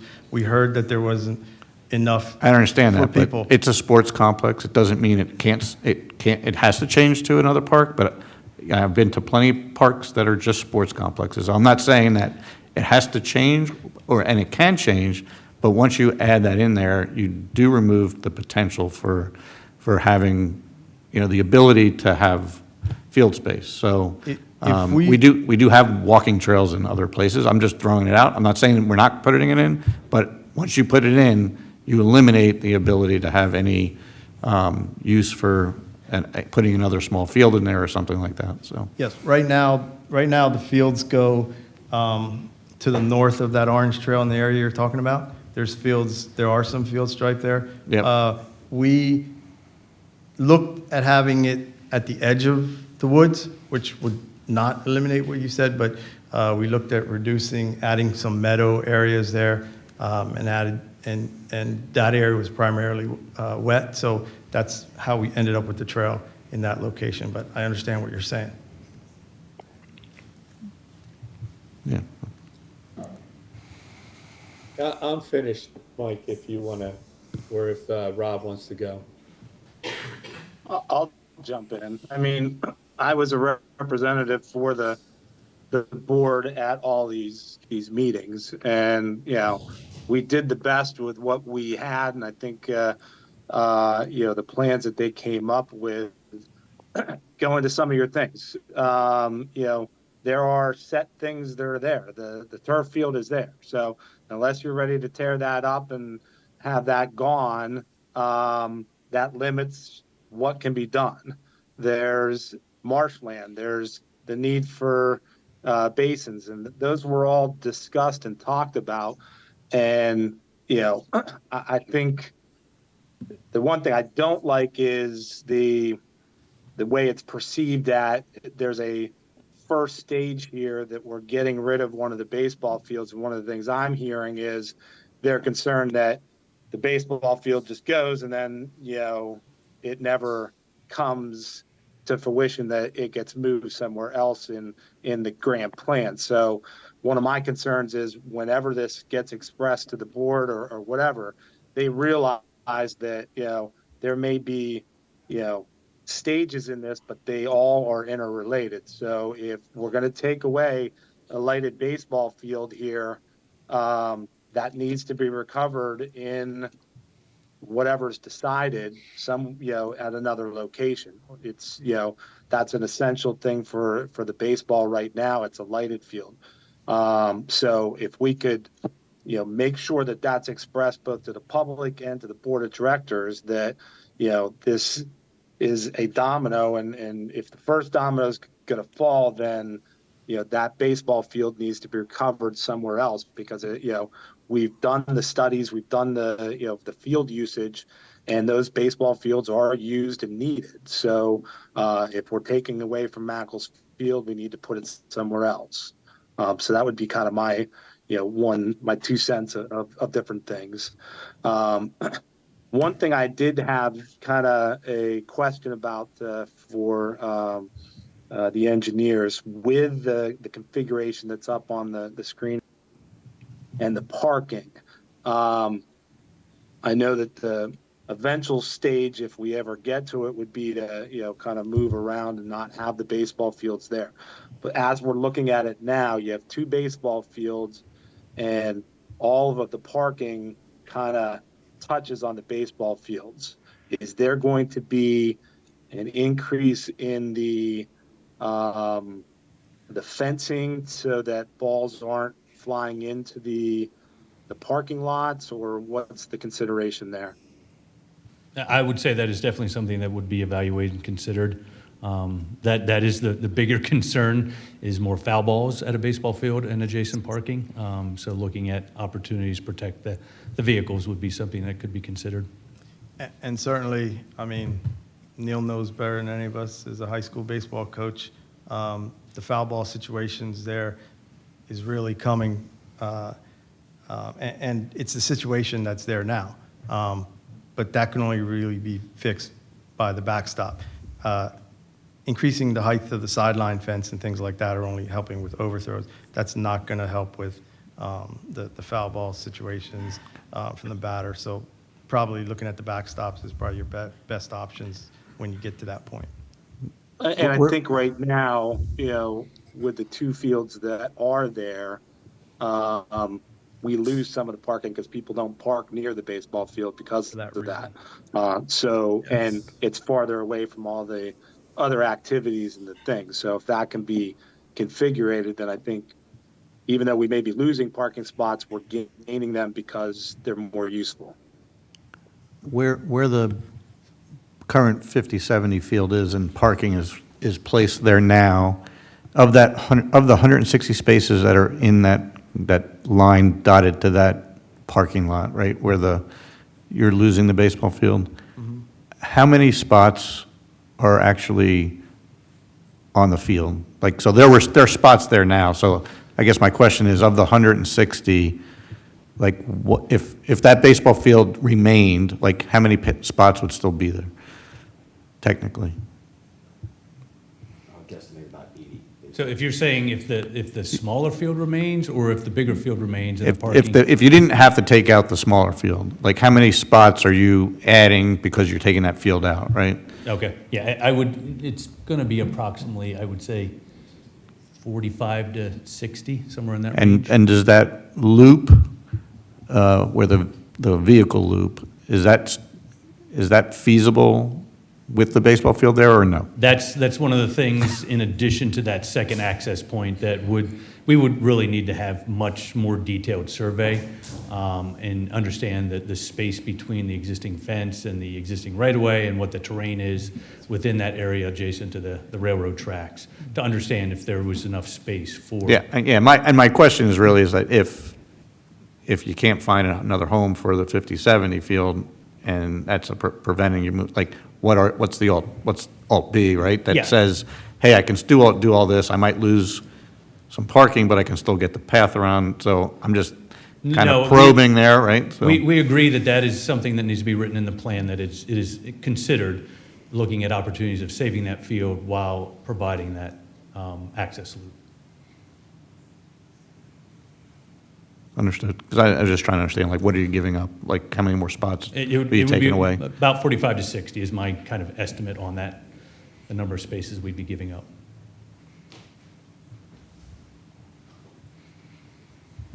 Let's see, all my questions are near-term stuff, so I haven't touched the long-term stuff. You want to talk about, you have questions on near-term? I have all sorts of stuff. I mean, I want to start with, before we even, I almost want to apologize to all the residents, especially the ones that volunteered to do this. As far as I'm concerned, we did a play-for-all plan, a master plan for the parks to achieve play-for-all. We spent 18 months, maybe longer, working on that. To me, this skipped the first step of play-for-all. Very first step of play-for-all was land acquisition, or partnering, or whatever, to figure out the next step, because this is putting the cart before the horse. So I am extremely frustrated that the same board, I know it's not the same board now, but the same board did hire you to come present this. So I feel extremely frustrated, because I watched this, I'm like, this isn't what we talked about. We talked about, I agree conceptually with Play for All. I agree, and I actually like the last look of this park. But it's missing a slide, isn't it? Because there's 2 baseball fields missing. So what's the other slide that wasn't presented tonight? Because Ann wouldn't sit here without an idea. She wouldn't just get rid of 2 baseball fields. So is there something else that was considered by you when you looked at Macclesfield? Because I don't understand how a short-term plan and a long-term plan gets rid of parks when our master plan talks about parks for everyone. Now, I don't know about anybody here, but I don't want to go knock down some of 5 Mile Woods so we can build a beach volleyball court, right? I'm out looking to, although maybe based off what we're talking about today, maybe we should consider giving football some space in Memorial Park on weekends so they can spread out and diversify. I'm frustrated that when I hear this, we don't have any traffic study. I know for a fact that soccer's removed a ton of cars from the park. So all of this is being considered in the concept of false data, old data, not current data. When we look through the slides, the traffic slides, you had pictures of the road when it was in between paintings. That's not what it's painted now. You have cars parked on the grass, and we're complaining that's an issue, but our overflow parking is going to be on the grass. So, I mean, it's obvious we're trying to sell something here. The pictures show a 2-way road, where currently it's a 1-way road. So, like, we've had time to update this. We've had, of the questionnaires that were included on the slides, it doesn't make any mention of the comments regarding the near-term plan. It doesn't make any comments about parking. We had to bring that up. It didn't make any comments about if you're not getting rid of 1 baseball field, you're getting rid of 2. When you get rid of a lighted baseball field, that's for bigger, older kids. They play till 9, 10 o'clock. So we'll have a practice from 5 to 7, or they'll have a practice from 7 to 9. So if you get rid of one field, you're not getting rid of one field of capacity, you're getting rid of 2 fields of capacity. You copy that? So from that standpoint, I'm extremely frustrated by this, because it feels like something's missing, right? It feels like we're jumping ahead, and I'm sitting here like, Ann, why are you sitting here telling us that we should be doing this when we know that this, like, so what, are we just getting rid of 11 and 12-year-old baseball? This gets rid of 2 out of the 3 fields that 11 and 12-year-olds use. So if we do this as near term, there's no more 11 and 12-year-old baseball. That's not being like exaggerating or anything. Like there would be no solution for that currently. And the school fields are not up to date currently to be able to do that. And you could say the schools play there, and that's fine, you know, but go watch a school baseball game. They're different. So I have a lot of issues with the slides that were in there. Was there any consideration made to connecting the 2 baseball fields? So in a lot of complexes that we'll play at, and that teams will play at, they'll put the third baseline flush with the first baseline, and they'll have huge 100-foot high nets, 70-foot high nets in between the fields. And was any consideration made to just moving Macclesfield, Mac B closer to Mac A? You would still probably have to move the poles, but there's about 25 to 30 feet between those 2 fields, where that would be a potential possibility. I completely agree, if I can just get up for a second. This whole notion of coming down here, so it's a busy day, we got football going on, so most of these spots are taken, right? A 75-year-old grandma and somebody else's 75-year-old grandma and somebody else's, they come into the park. So now this guy's pulling out, but my wife, who has 3 kids and has to get to 4 practices, she's just trying to get the drop off. So now she's trying to fly through. I agree that in concept this would make sense, but it's a one-way road. So this person backs out, everybody's waiting for that person to back out. This person backs out, everybody's waiting for that person to back out. These people are already cut off, so if we just made the road go straight through there, give a little jump handle so you have a drop off, have one road go straight. You want to grab a microphone and talk to us? I actually thought about it when I got up. Hello? Throw on. Hello? If this part's already cut off anyway, if you had the road go straight through here with a little drop-off jug handle, now all of a sudden you can keep your 2 baseball fields. I believe the light from the baseball fields is a little bit further away and tucked under the train track wall here, so I believe that this is probably the least obnoxious lit fields for the residents. So you could come in here, you'd still have all your parking issues here because nobody with a clue parks here. I literally tell opposing coaches, don't park here, you're gonna get hit by a car. You know, you would lose this parking. I don't understand why we would start with a build project. Was anywhere in the discussions like, I mean, George, I know, has really greatly reduced the cars that come into the park. Do we know, like, do we try to get football to more greatly reduce? They did scatter their games by 15 minutes. Do we consider scattering them by a half hour? To me, play for all means having fields for everybody, but you can't just rip out the baseball complex if you're not going to give fields other places. I have more minutes.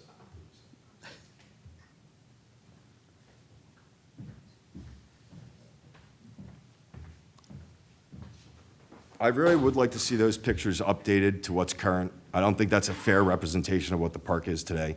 So when I see those pictures, when I see 2-way cars, mispainted roads, things that we noticed in the rollout of that project, I don't think that that's fair to what we have now.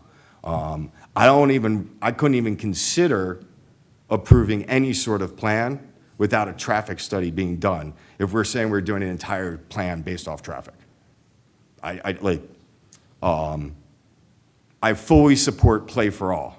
You cannot just rip out sports fields and call it play for all by adding a few walkways. Play for all requires the entire 15-year plan. And if we're not going to use the 15-year plan because it's not the same board, then please send it back to us and let us improve upon it.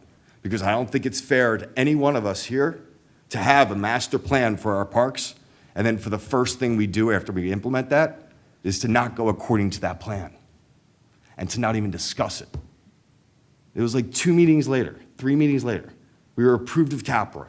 And within a couple meetings, we have this, we decided to move forward with this. It didn't come to the board. It didn't come to us for approval, which is fine. They're the board of supervisors. They're more than welcome to do it. But frankly, is anybody here? I mean, we haven't had a board of supervisor at our meetings in almost 2 years. So it's frustrating to me that I'm sitting here trying to, like, I use these fields. I see what goes on.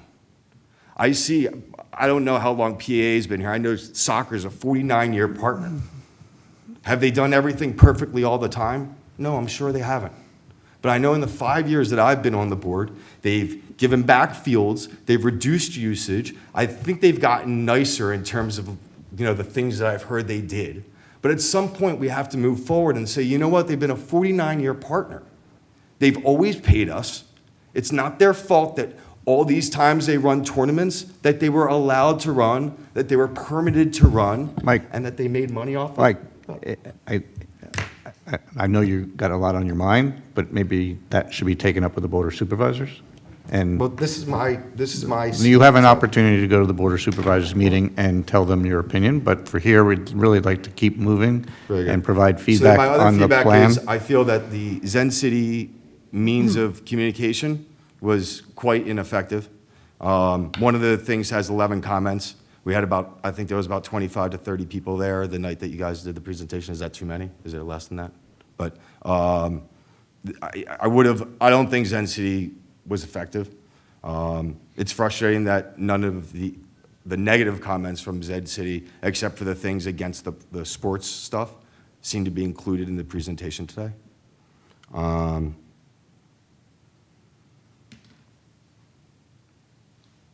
And I'll just leave it at that. I really, yeah, I'll leave it at that. Kim, do you have any comments? Yes. Okay, so first of all, I would have to better understand if we're removing some fields like the baseball fields that Mike's talking about, what the capacity at other fields exists and if it's reasonable to move them there or not, or if they're needed here. And I don't know that I have that information to make an educated decision on that. And then to Mike Blundy's point, so I understand that the pathway that they would be making a pedestrian pathway is currently convenient for people to pull in, quick drop off and all of that. But I do feel like that is causing a lot of the problem and people would just have to adapt to walking a little bit further in order to be in the proper parking lots.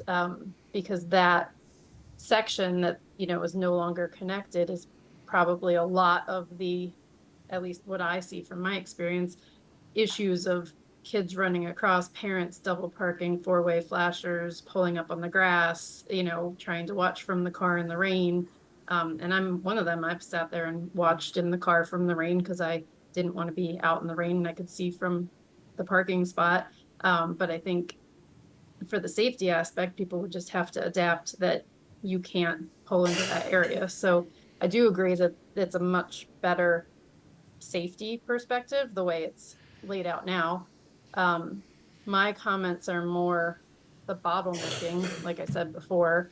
I just have concerns that people are going to pull in, not know where they're going, try to U-turn when they get to a dead end. People are going to be pulling in and out because there are a lot of games that happen at once, and it does tend to go in waves of a lot of people and a lot of traffic at once. If it could become a second access point, I think that would alleviate a lot of the problems because I feel like people are going to bottleneck over to the left in that 180 space section there. Whereas if there was another access point on River Road, then at least they could kind of come out there rather than having to turn around and go back. Those are probably my main comments. I think there's a lot of unknown and question marks. So, quick question, she brought up kind of directional or signage. So knowing the fields and where they are, how did you contemplate putting along that loop signage to direct, right? I assume you would put something up there to say, fields XYZ park here, fields, ABC park here, and so on. I didn't see kind of any comments around proper signage to direct people accordingly. No, I mean, certainly wayfinding signage would have to be looked at. But again, that would be done at the time you're looking at the final circulation pattern, stop signs and naming of fields and things like that. It would have to be a comprehensive wayfinding system within as part of the development plan. That's not something we typically get in here, but Okay. I do want to respond to one of the questions about the one in particular about the slides being, those were taken at the time we did our site analysis. And some of the changes that came out, and even some of the things that some of the sports groups have come out, those changes have come out of the discussion like this. So those are good things that are happening. So the old slides kind of show the progression. And one of the reasons we did not connect the road in through the cul-de-sac here, like you were pointing out, coming up through here and I can't hear you. having the drop-off essentially in the same location that it is in, is that doesn't solve the problem of the backing up onto River Road, because everyone is coming in and they're dropping and stopping there. And if that, which is the reason we tried to elongate that so people can come in, drop off, and spread the traffic throughout and not exaggerate that condition in the front where we're dropping off and backing up, because that's really I should be letting the traffic guy talk here, but that was really the main reason for choosing that option. Wouldn't scheduling be the only way to reduce? Scheduling is definitely part of it, and it's one thing that the sports groups really talked about in our study committee meetings. I found this game that completely takes.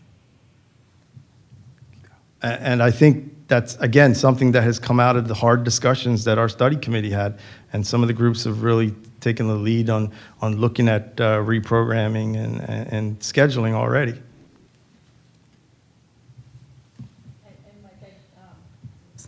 I did talk to football, and they're here today. They can talk a little bit about it, but we talked about spreading out their times, what that might look like. It's just a little bit more difficult with football because you have weigh-ins an hour before your game. It's not like soccer, like you can show up a little bit closer to the game, and it's a little bit more detailed, and more thought would have to go into changing their times versus soccer. Any more I have one other comments for Monica, from the actually. board?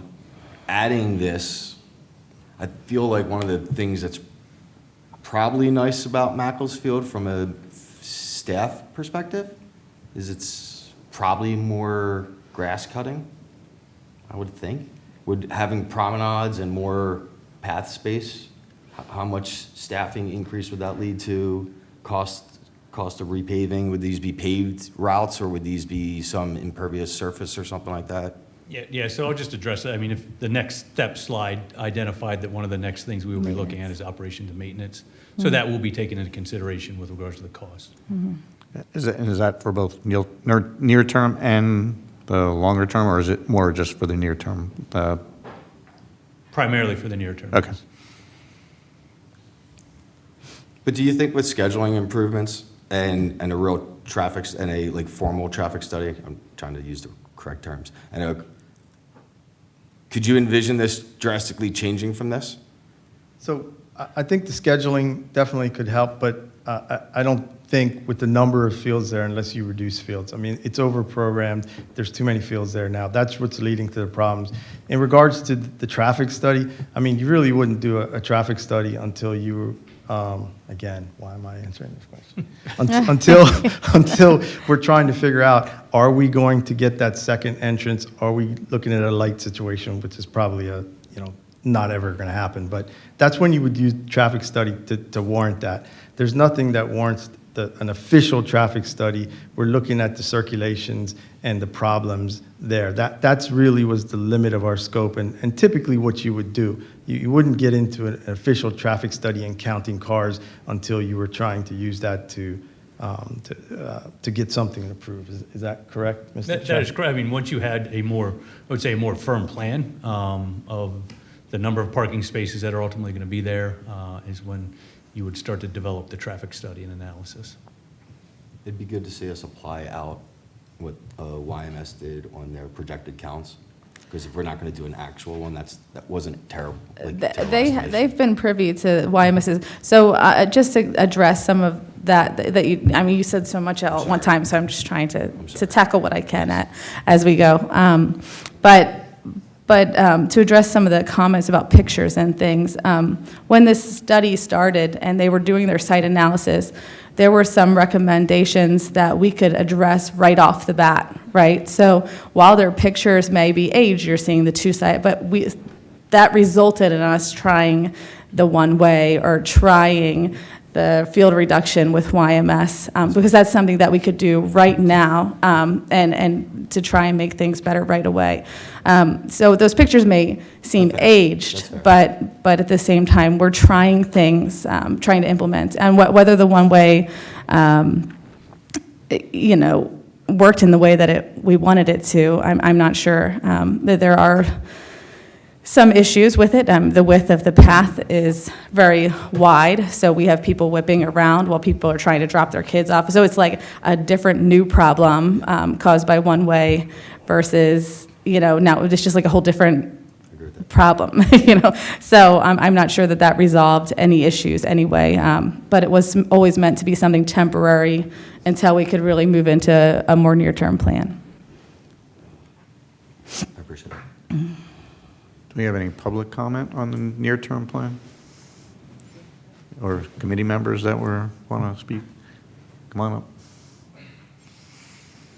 I might have turned that mic off. Yeah.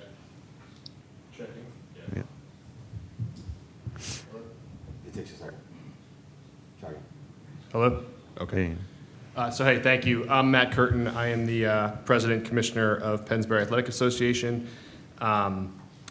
And I have been fortunate to be part of the committee. So I want to thank everybody. I assume positive intention, and I have enjoyed working with everybody on the committee. So, these comments are more directed at, my thoughts on the output, not at anybody's intention, right? So I appreciate, the partnership we've had along the way. I'll talk from the specifics, from my organization's perspective. To answer Mike's question, we've been partnering with the township since 1953.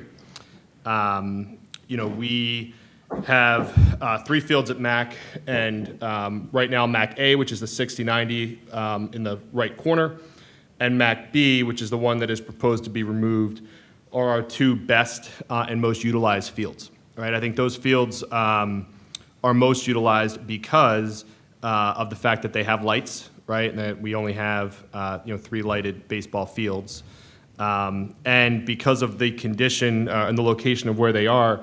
They're not invasive to anybody else. So one of the things, just as a first principle matter that we sort of take issue with, I'll say we support play for all, we support the objectives of what everyone's trying to accomplish. But when we went through starting point, we're short baseball fields today, right? And so the first thing we're going to do is reduce a baseball field that is our most utilized, and is to the point Mike mentioned, it's a 50-70 lighted that is where our 11 and 12-year-olds play, which is very problematic to us in terms of continuing to offer the programming. What hasn't been mentioned is there's also a batting cage located that will also be removed as part of this. That batting cage, when we put them in up at Kiola and at Fred Allen, with the pad and the permanent framing, is anywhere between $45,000 and $50,000 to replace. We have funded a significant amount of the cost for those in the past in partnership, with the township, and so that's this one is not paved today. It's gravel, so it's less expensive in terms of replacing it exactly, but it is another loss of something that we will have to figure out were this to go forward. I think Rob made some very good points, which I appreciated. I know he's got a lot of experience with our league, and as did Mike Blundy. I think the parking issue, the parking spaces have always been a bit overstated at MAC, and I think it goes back to the point around foul balls. I had some pictures, but they're on my phone. It's not going to be efficient to try and show everybody. But the entire set of spaces along the first base line and extending all the way along the third base line of MAC B, where it's shown here, are unutilized during games. Nobody parks there. And in fact, even on the other side during games, people don't typically park there. And I know that most of the studies you guys did were on Saturdays and high traffic times when we try not to use the fields so that we're not exacerbating that. So it's not to say they're not utilized, right? They're absolutely utilized when football and soccer are there.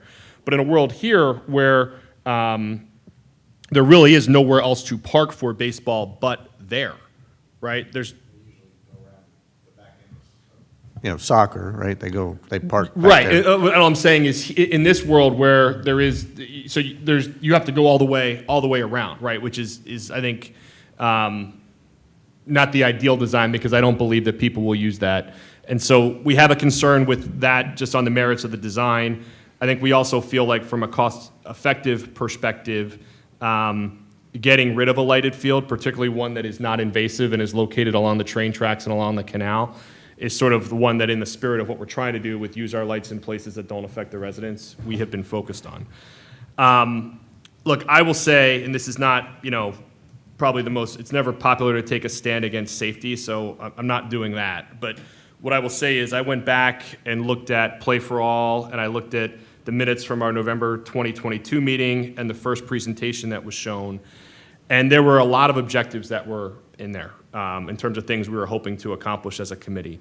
And I feel like this final proposal really only addresses safety. And in fact, what's frustrating to me is its observational opinions around safety. And I'm not an expert, so I'm not going to argue with people who are, but I will say from an observational perspective, I have kids, 2 girls in YMS, a son in baseball. I've coached all of them in flag. I'm in that park every day and have been for the last 12 years, and that goes back even beyond that to when I was a kid playing on those fields. I don't know of a safety issue that's ever actually happened, right? And I don't know in any of the studies and anything we've done that we've ever actually pulled the data of well, have we actually had an incident? Has someone actually gotten hit? Has something actually happened? It's all observational, right? And that's okay, right? We want to be safe.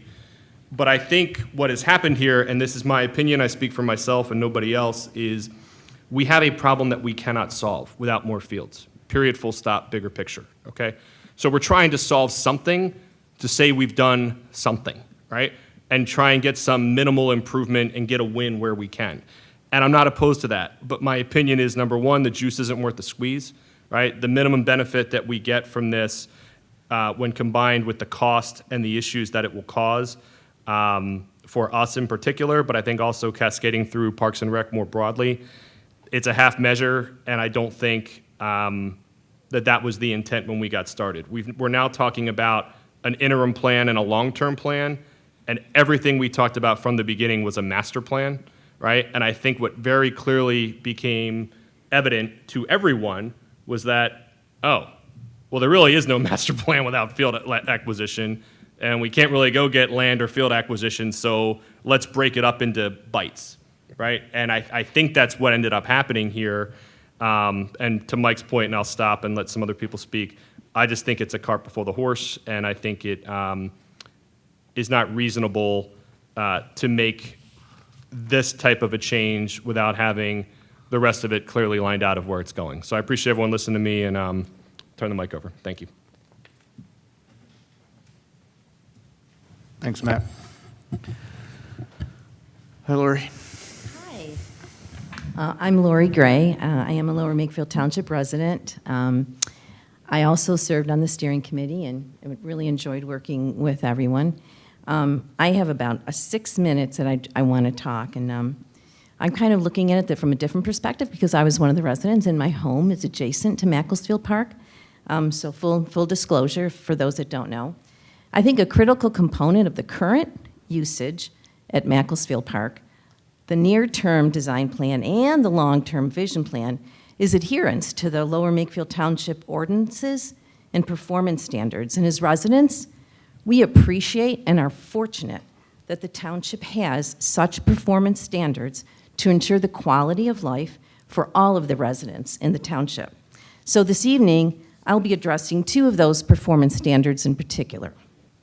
Now, these standards can be found online at the Township of Lower Makefield, Part 2, General Legislation, Chapter 200, Zoning, Article 14, General Legislation applicable to all users, number 200-66. And the opening paragraph reads, requirements for all uses and activities established after the effective date of this chapter shall comply with the following standards in this section. No use shall be permitted which is noxious or offensive to surrounding properties by reasons of odor, dust, smoke, gas, vibration, illumination, or noise, which constitutes a public hazard by fire or explosion. So I'll be addressing noise control and glare this evening. Now, I understand the lack of appreciation for how noise and sound travels and the glare from the lighted fields, and Matt is 100% correct when he says those baseball fields are the least of our issues. If we were given, if you had to have ones, which ones would you want? That would be them, because they have the least impact on the residents. And because given the houses, they're not in view, and I know myself, I walk that park, I ride my bike there, and it's like you can't even see my house. You would not even know that my house was there. So I appreciate that, I really do. And it doesn't matter if you're playing soccer, volleyball, football, baseball, it really doesn't matter. It's hard to see the houses. And that is why I think it's important to bring it to not only the board's attention to ensure adherence, but to the attention of all the residents, because a lot of residents use that park. So 200-66, which is the performance standard, section B for noise control. The maximum permitted decibel level for a residential area measured at the property line is 55 decibels. And I'm taking it right from here. The sound level of any operation shall not exceed the decibel levels designated below, with the following exceptions: the operation of motor vehicles or other transportation vehicles or other transportation facilities, emergency alarm signals, or time signals. Sound pressure levels shall be measured at the property line upon the emission occurs and shall be limited by the use category of the adjacent affected property. The maximum permissible sound pressure levels for smooth and continuous noise shall be as follows. Residential, 55. Noise from recordings, loudspeakers, or public address systems. No musical recordings or advertising and other activity shall be carried on which shall create noise interfering with the reasonable enjoyment of adjacent residential properties or which exceeds the decibel limits set by this subsection. Section G, it talks about glare. Any operation or activity producing glare shall be conducted so that the direct or indirect light from the source shall not cause illumination in excess of 0.5 foot candle when measured in any residential or commercial district. So current activities in lighting performed adjacent to the residential properties near Macclesfield Park need to be determined if they're in compliance with both of these performance standards. Now, to the best of my knowledge, nor do I recall it being done as part of this study, performance testing has not occurred. Now, if it has, then I'm requesting to see the date and the data and the findings of that. And if not, then this needs to be conducted at a time when standard activity is occurring during all seasons. Now, I will point out that noise testing, we as residents did our own noise testing, bought a decibel reader, and recently did some testing on our own. When multiple games are being played, now I'm talking really right now about what's behind the residential, where the extra soccer fields are. Like the far left of the, right, where the houses, where the homes are, right. So when multiple games are being played at the property line, decibel reading exceeded 70 55. Now, I'm going to play you a recording from March 7th. It's 18 seconds long, that's all.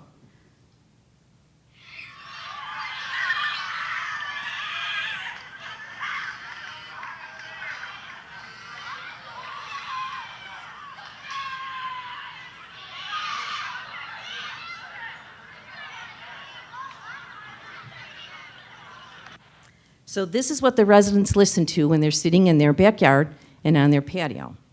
When only 2 fields were being played at, and this was away from the property line, the decibel reading reached 59. Now, remember, the performance standard for the township is 55 at the property line.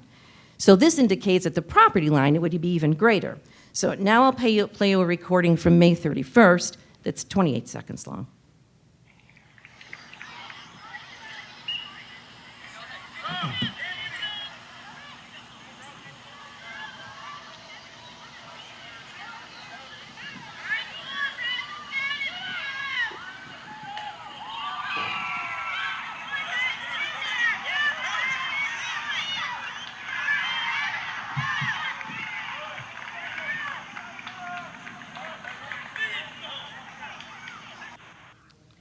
Now, as another Quick question, example- Lori. Have Yeah. you measured decibel levels for trash trucks, lawn mowers, leaf blowers? No, I haven't, Any of but the that's other on the main- performance, I mean, if, I don't, and it's not Does it 4.5 apply? hours every single night, and all day Saturday and Sunday, okay? So, no, I have not measured when the truck for my garbage disposal comes for 2 minutes down my road. No, I have not done that. Now, as another Just so you example know, I of was how more some... curious about that, just to understand how loud that is. So I was wondering the same question, but not to be offensive, but more like to a baseline of like that. I can hear what that sounds Yeah, like. Does you that can look it sound up equivalent? online Yeah, that, I will. And again, this is continuous, though keep in mind, this isn't 2 seconds when it drives by your road, Just, okay? just asking, Yeah, because again, yeah. there's a Yeah, baseline I don't know about like comparison. lawn so- mowers and things like that. There Of are, online, when I did look it up, okay, they did have a certain grid. I don't recall them all, so I don't want to speak out of turn. I don't want to. And I just wanted to also I mention, could add just, a dishwasher is like a 55 decibel level. so as another example of how sound travels, I did one inside my home at an open window. Now, I think most of you know where my home is, right? So I got a decibel reading from the turf field, which is quite a distance from my home, okay? And that was in the high 40s, okay? I mean, it didn't hit the 55, and I'm not complaining. I'm just stating as a point of reference where it is. Now, I will say that the president of YMS, George Slavin, has taken great steps to decrease the usage on the fields behind the residential properties, which is the area that we're talking about. It's much appreciated. It demonstrates good partnership with the township and residents, which is why I don't understand why those fields are still in the near and long-term plan. But as you can hear, even the current usage of those fields far exceeds the 55 decibel level. Now, as far as glare goes, I took a picture from May 2nd from my patio of the lights on Field H.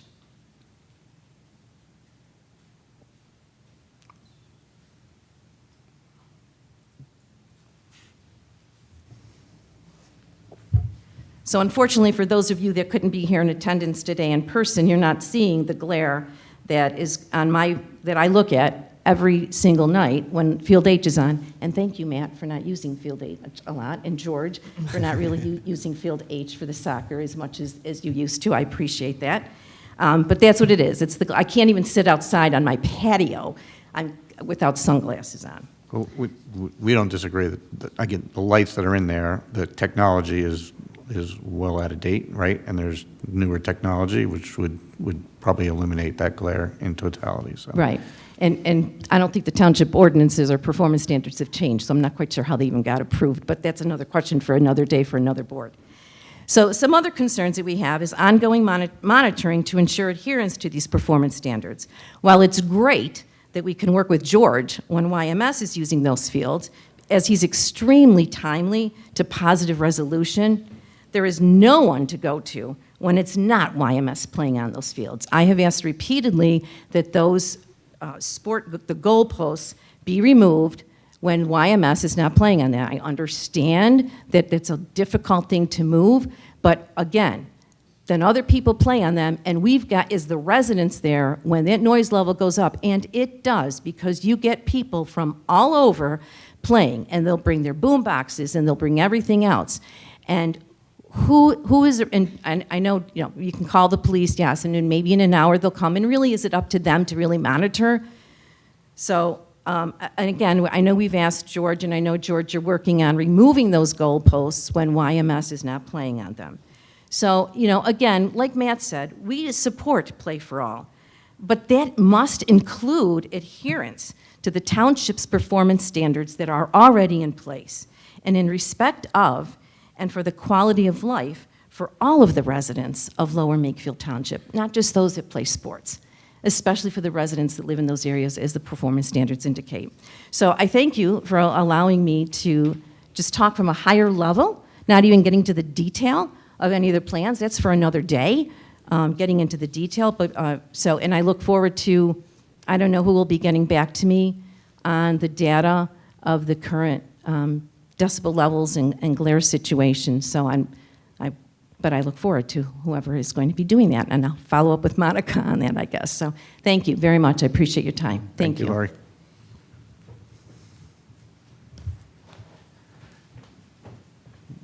Any other public comment?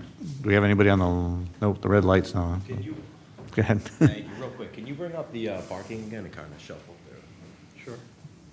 Just the, Just remember to state your name and et cetera. yes, thank you. Okay. How you doing? Good afternoon. My name is Daryl Mousley. I am a resident of Lower Makefield and a longtime recreational volunteer coach for YMS and likewise with flag football for Lower Makefield Football Association. I just wanted to bring up a couple things. I've been following along online, and once I started to see the talk of the promenade and some of the parking being removed, I just don't necessarily agree, and wanted to kind of make that, bring up some issues that I have. So my parents can't walk. They're pretty disabled, and having parking right up along the football fields is greatly helpful to them when they need to come and watch. I have noticed that you spoke about getting the promenade. Is that going to be enclosed? No, that's just an open walkway. It's just an open walkway, right? So walkway, like trees. a lot of people do pull up their vehicles when the weather's bad and they do watch from their cars. That's just something that definitely they do. I walk around. I'm usually at the fields from 8 a.m. to 2 p.m. on a Saturday, and I see a lot of people like my parents sitting in the back of their vehicle that can't really traverse long distance, and we got to think of those people that are in our township, family members, and likewise. It seems like when we're talking about getting rid of the parking and unsafe, the gentleman before the lady that just spoke, I can't remember his name, but he touched on it, was having safety. I'm all for safety, and the most dangerous place in the park that I've always witnessed, and especially since the one-way started, is at the entrance. I've seen multiple car accidents, people pulling in and out of the park. There's been ever since it went one way, there's been a backup that I've noticed going into River Road that I didn't necessarily realize it being so badly congested before. And what we're noticing, me personally, I'll speak for myself, what I'm noticing is that it coming in, making that turn around, people aren't stopping, or it's backed up traffic, and especially coming out, it's like one long line, and people are kind of just rolling, they're going through the stop sign, coming out, they're just trying to get out of the parking lot quick. If you happen to be on that side of parking and some of the other sports have let out at the same time, you're kind of just going to wait until it clears, and then you can go.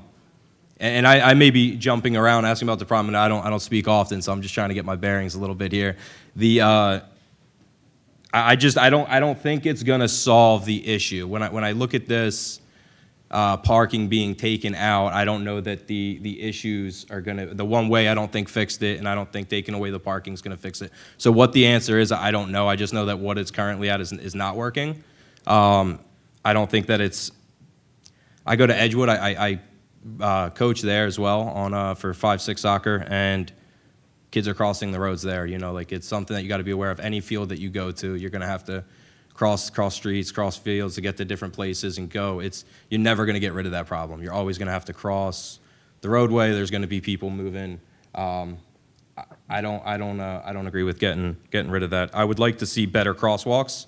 You go into places like Princeton and in the city, and a lot, you know, big signage, big paint on the road, like just very visible. A lot of attention drawn to, hey, there's kids crossing here, there's families.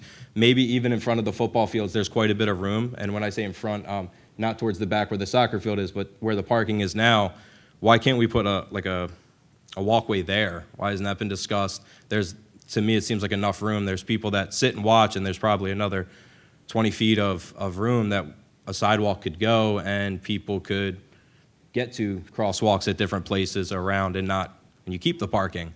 I liked it better when it was two-way, because the drop-off point I've noticed, people are doing that now that it's one-way more than ever. So they come into the park and they're rushing to get their kid to their event.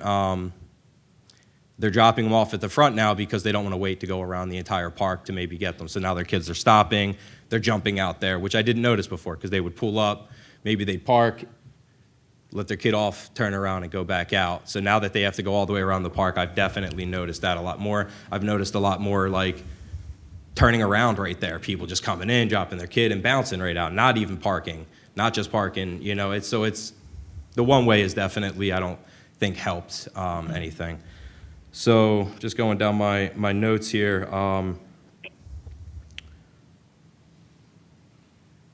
Yeah, that's pretty much it. That's pretty much what I wanted to speak about. Thank you for your time.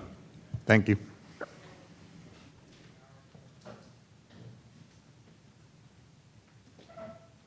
Come on up. Kevin Schreiber, resident, Lower Makefield, and also member of the Citizens Traffic Commission. We actually were talking about some of these issues recently, in particular about a second entrance, and I just want to throw out an idea. The Citizens Traffic Commission hasn't been involved in any discussion. We're more than willing to help out, at least I am, with any discussions or future meetings. One idea that I threw out, and while this is up, I'm going to take this from the Mike Brody playbook. If we're doing a second exit, and it's just an idea, because you're a traffic engineer, you might have a better idea. But I know when it comes to PennDOT, they're going to want to see anything that we do doesn't make traffic worse and maybe even can make it better. So on a Saturday morning, turning in, when I'm coming up northbound and I want to take a left, that's where the traffic starts backing up. People are wanting to come out of here, and how many people know how bad the traffic is trying to get in or out? We just have one way in or out, and obviously a second way really needs to be done. So one thought would be, if you had an entrance or an exit here, if you're coming from the south, this is a left turn only to come in, and exit right turn only. And the opposite here, right turn in, left turn out. That keeps traffic potentially, at least in theory, moving better. Would you agree, at least in theory? Possibly. Could you state the two-turn maneuvers again? All right, so you're coming northbound. If this was an entrance and then an exit, right turn only, now your traffic continues to move because you're not waiting for the opposite traffic. And then same thing here, right turn only and left turn out. So then the people waiting to leave are getting out faster. People waiting to get in are getting in faster. It's just a thought. So I'm just throwing that out there. And hang on one second. I thought I had something else. Oh yeah, and then if you are doing any traffic studies, obviously, I don't know if I need to state it or not, but spring and fall are two totally different traffic situations. So that's it. Thank you, and thanks for everybody who's trying to fix this. Thank you, Kevin.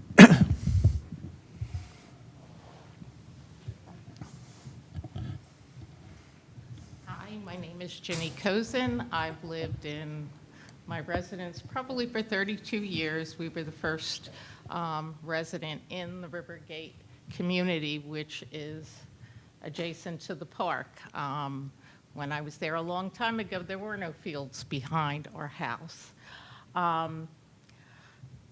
That said, I don't feel like the board is taking the noise ordinance seriously. It is, I can't sit out on my deck on a Saturday in the spring or the fall, the two seasons where you enjoy sitting outside. Is there some kind of response you can give me that you will look into making sure that the ordinance are adhered to with all the fields behind there? I think we can pass that information along to the Board of Supervisors. We're an advisory board, so we can make a recommendation, Well, for I the Board of hear a lot about Supervisors to the look into it. traffic ordinances. Noise is an ordinance, that's a law. The light is an ordinance, the law. And I just want to make sure that, we've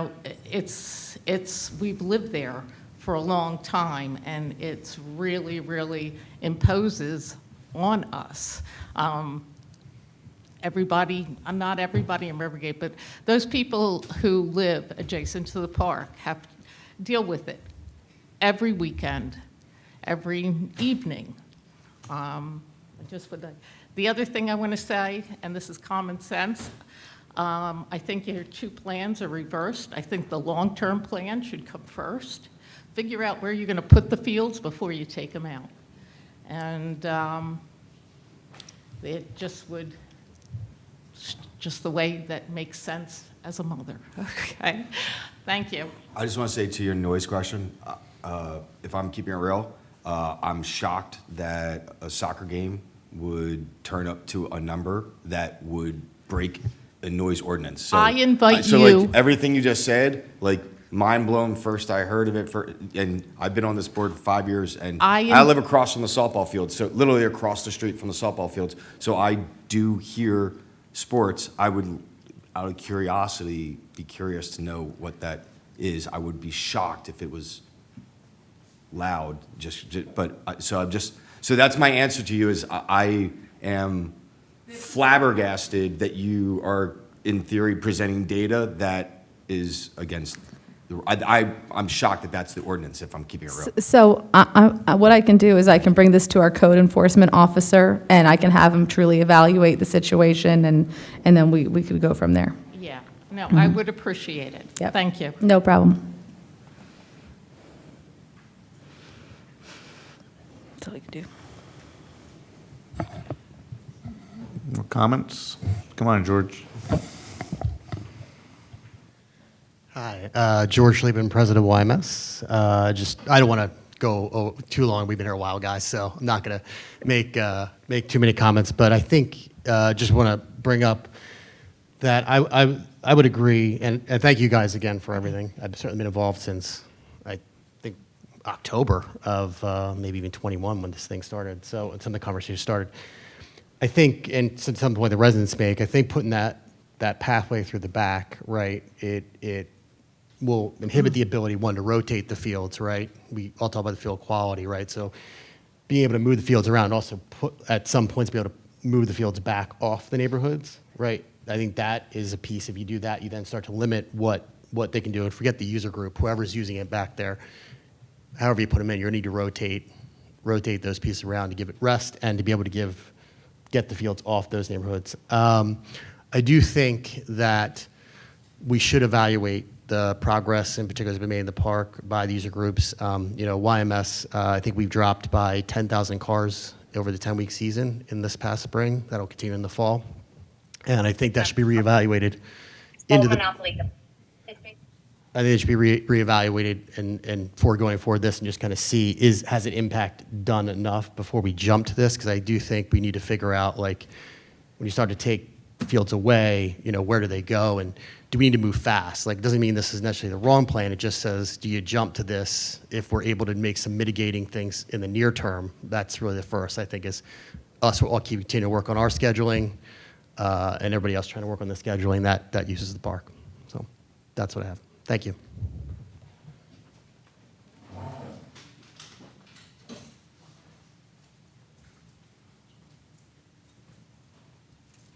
Good evening, all. Jim Dunn, Lower Makefield resident, President, LMFA Football. I guess the one thing I need to clarify, it was stated in the presentation that we do not need fields. I don't know where that came from or who was asked, but I got 1,000 kids in fall. We are using those fields to death. They don't get a break. If you look at them now, they're just flat out concrete. I don't think it So- said, did it say, I oh, don't you're know a who football? said that Oh, or did- who you no, asked. Oh, yeah, for football it did say, Gordon right? is usually here, and I got a hold of him while we were sitting here, and he has not had any conversation with anybody about not needing fields. I mean, I don't know if you guys have been there on a Saturday and watched us play flag, but we take our 2 fields and turn them into 6, and my fields are going the wrong way. And I mean, if you just walk into the park and you look at what you see with all those people on that field, and the parking that's there is okay for what we do, except for when we've got multiple things going on with YMS. But, you know, my thinking of that is just horror. I don't even know how that's going to even work. I mean, it's difficult right now with the one-way. I mean, that has caused some major issues for us. I've got families telling me if this is how it's going to be in the fall, they're going to Pendel. I just don't. I guess I'm like you. I'm just confused. I've been doing this a long time. I mean, you know, LMFA has probably been with you guys since early '90s.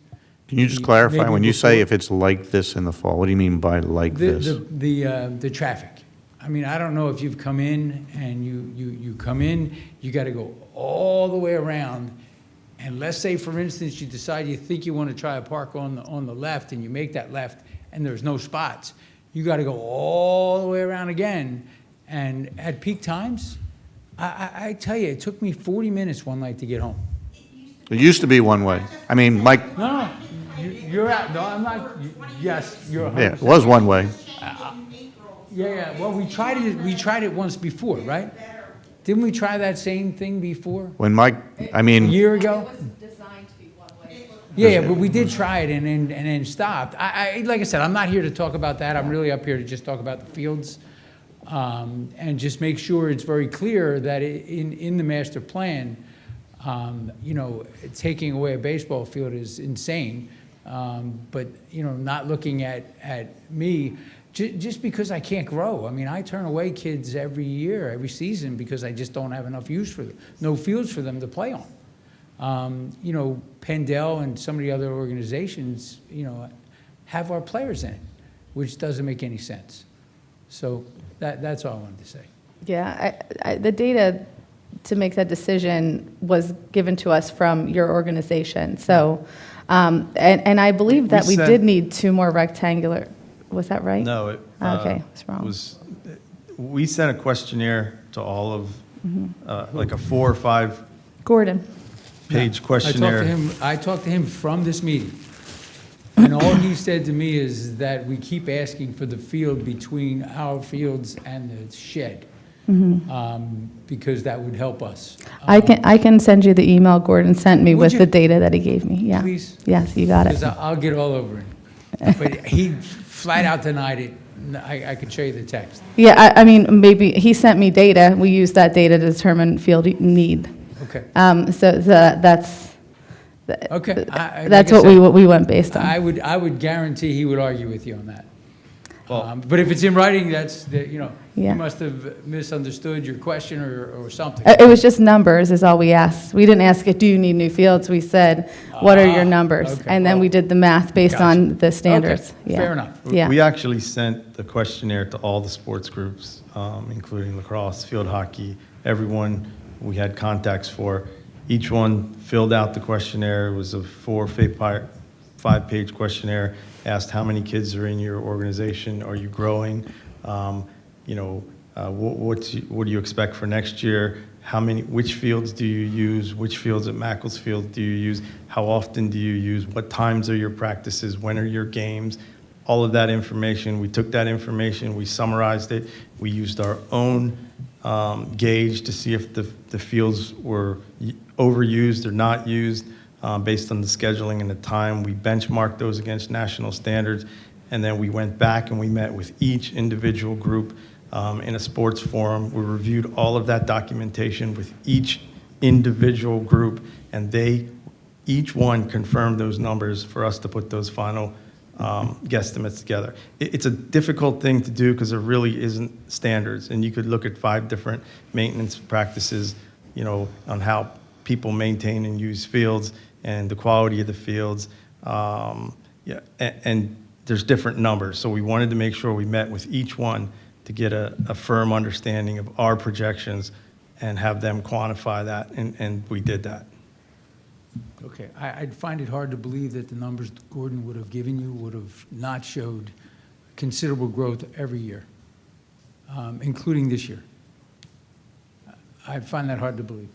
It sounds like I didn't see it. It didn't come my way, but I'd love to have a copy. We'll share that with you, and we'll have to re-verify if we need to, I'd love because to we have a want to make copy. sure we get the Yeah. right information. We need the right data, but Yeah, it's just that's data provided from your leak to us. Okay. It's not, Like I said, it's not something we shocked came that up you with. didn't- Yeah, I wouldn't think you would. Thank you. Do we have any other public comment?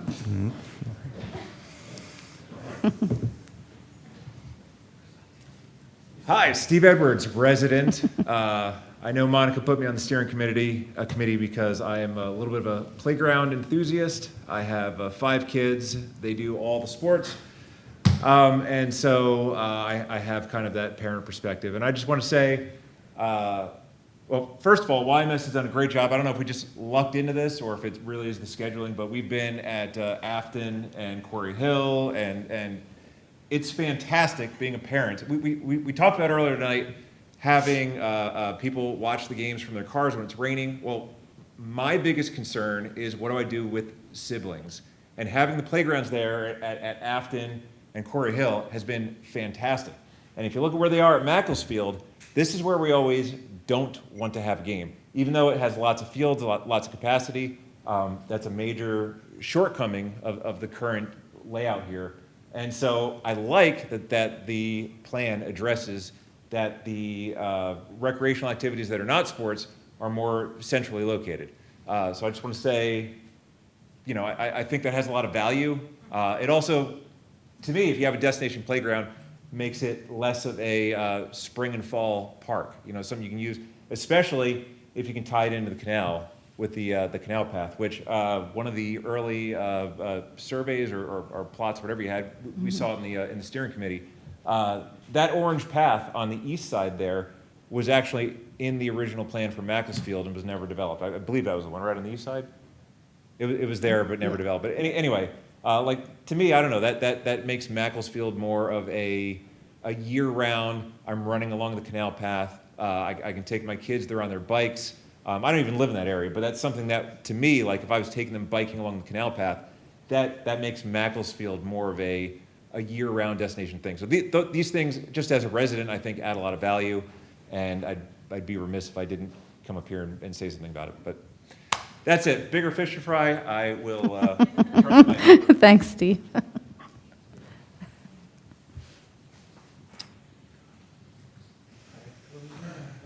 Slade Hill Road. I have one question. When you did your studies, did you do any environmental impact studies? That entire field is a floodplain.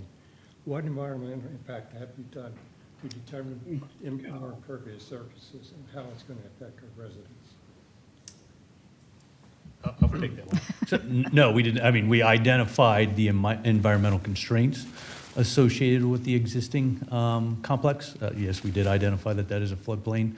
But in a master plan situation, we do not do full-blown environmental studies with regards to the impacts. Obviously, the charge, I would say, is to try to reduce the impervious as much as possible, and that was partly taken into consideration, but also has to be balanced with all the other needs.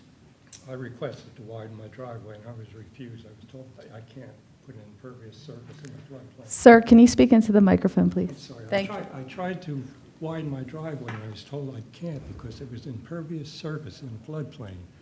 There seems to be a double standard here. How is that going to be addressed? Well, You have a canal up here, and you have a river here, and you know that area does flood. It boggles my mind that no one has done environmental impact and how it's going to affect the residents alongside that park. So we've looked at the impervious that we're adding. We've looked at how the stormwater management functions. We got the historical, the original plans, and we're trying to rebuild the original infrastructure to handle stormwater management. If you look at the plan here, on this plan, they're shown in gray. The three blobs at the bottom, those would be your stormwater facilities to try and capture the runoff and filter those out to meet the township and the DEP ordinances. So we have considered stormwater management, and certainly any improvements here would require that the development plan meet all the township ordinances, which at that time, the final design would be designed to adhere to those standards. Thank you. Mm-hmm.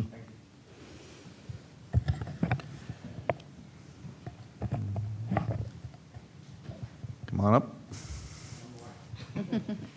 You're not. Name's Craig Capello. I'll be quick. It's past my bedtime, so it's getting a little late. Just want to be real short and sweet. Really appreciate all the hard work and everyone's opinions, residents, sports programs. I'm just really here specifically for Macclesfield. I feel that that's an absolute legendary field in our community. Millions of memories and time spent together for the young kids, and just really feel the ambiance and the memories that are created there. And turning it into a parking lot is probably one of the worst ideas I could ever see. Really all I'm asking, it seems like there's tons of space there, tons of options. We take the removal of MACB completely out of the plan and say, let's save MACB, because I really feel the community stands behind that, and it's a big part of, obviously, my memories in the community, but obviously all the other kids that are here to come. Thank you. Appreciate your time.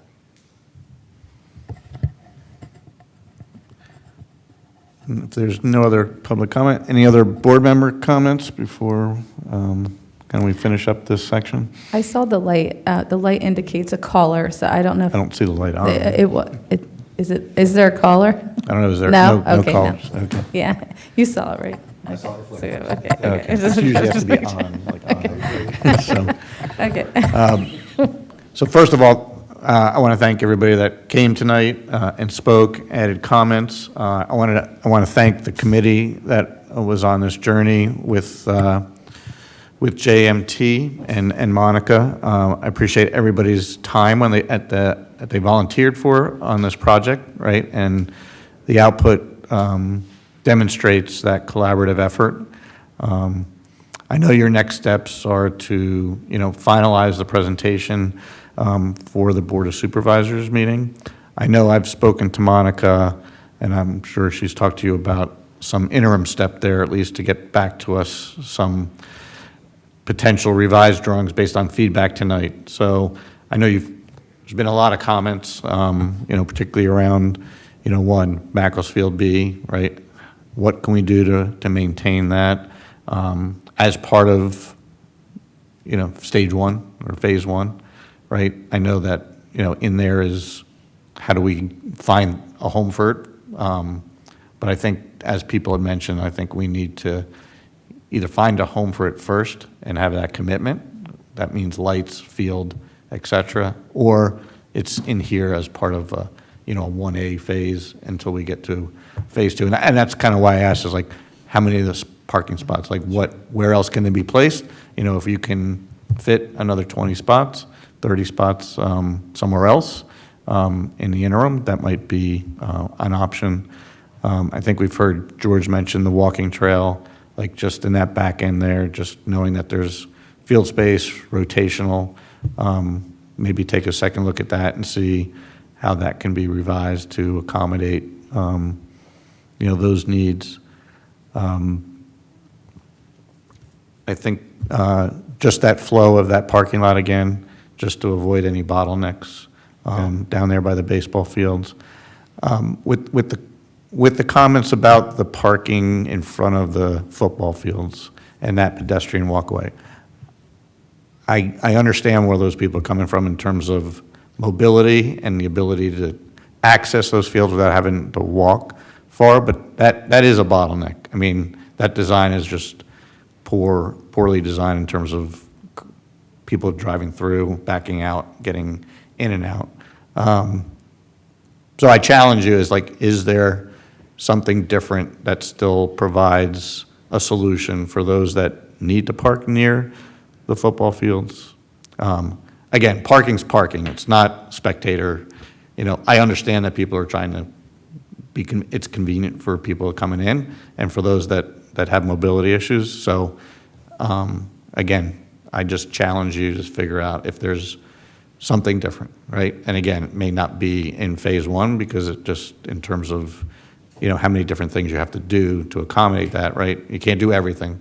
So I understand, trying to solve one thing also takes away something else, right?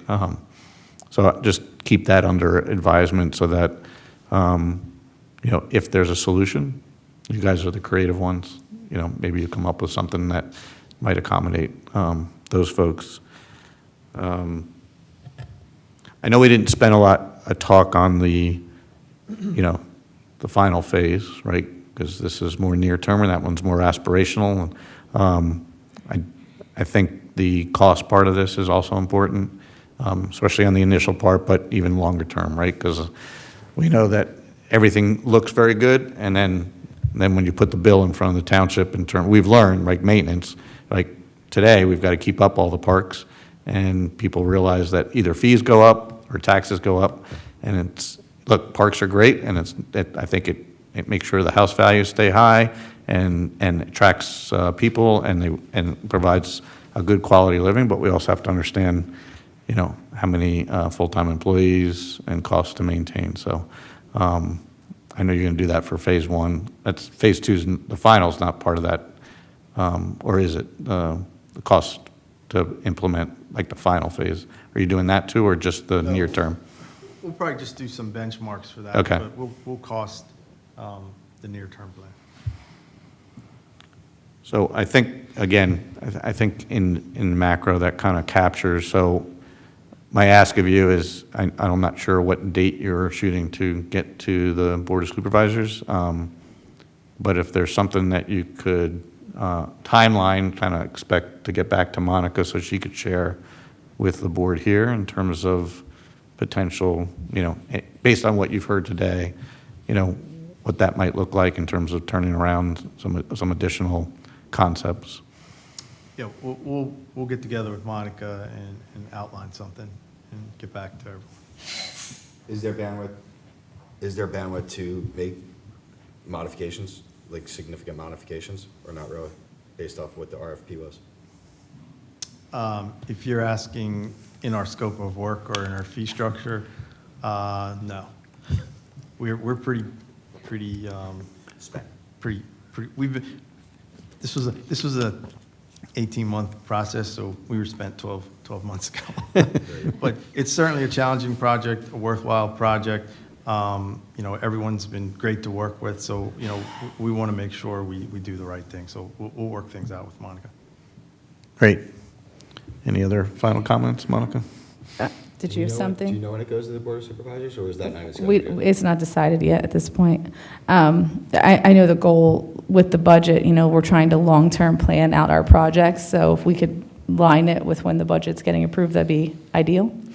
But closing out, I really did want to thank the committee members. I know some of you are really roped in for your special interests, or we had people who represented disability, nature, sports, the neighbors, a playground enthusiast. We've some alternative recreation. We've really pulled together a great committee. This was a hard project. There's no easy way to go about it, and you can even see that tonight. Some of our conversations in the steering committee were just as exciting. So the nicest way to, people are passionate in many different directions.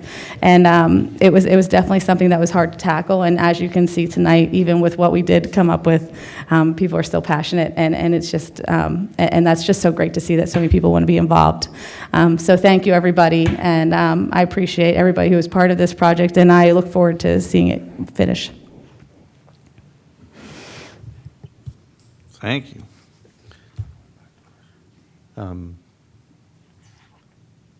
There's not a vote. Do we need to provide at this point? Because until we see final.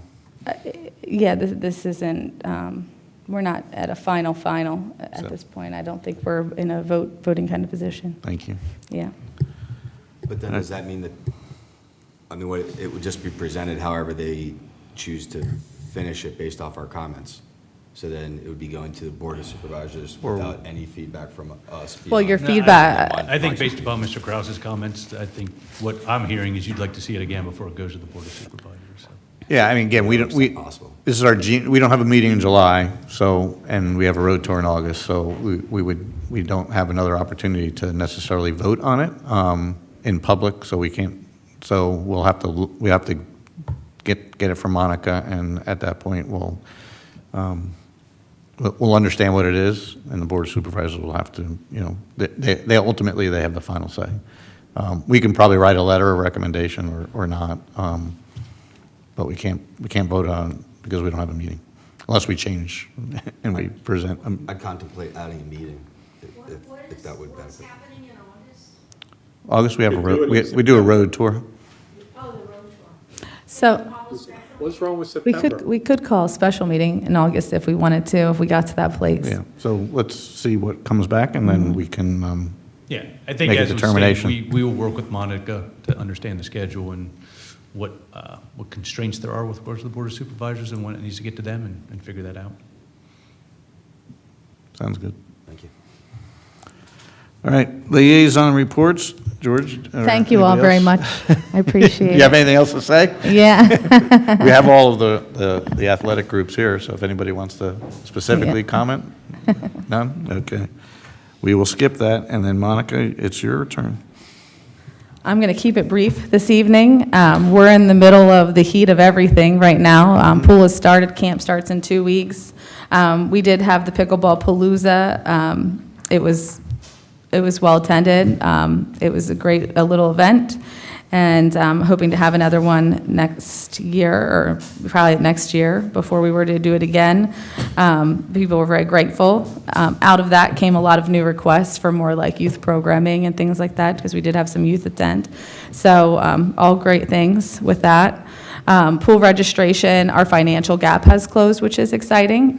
We still are below in members, but as far as our financial gap, it is closing. I've been doing weekly reports. I'll start sending those to you as I get through them, comparing last year to this year and our final budget. So that's that, and that's really all I'm here to update on today. So that's all I have. Thank you. Mm-hmm. All right, now, other business, then does somebody want to make a motion to adjourn? Motion to adjourn? Second. All right. Motion carries. Thanks, everybody. Thank you. Good night. Not everybody.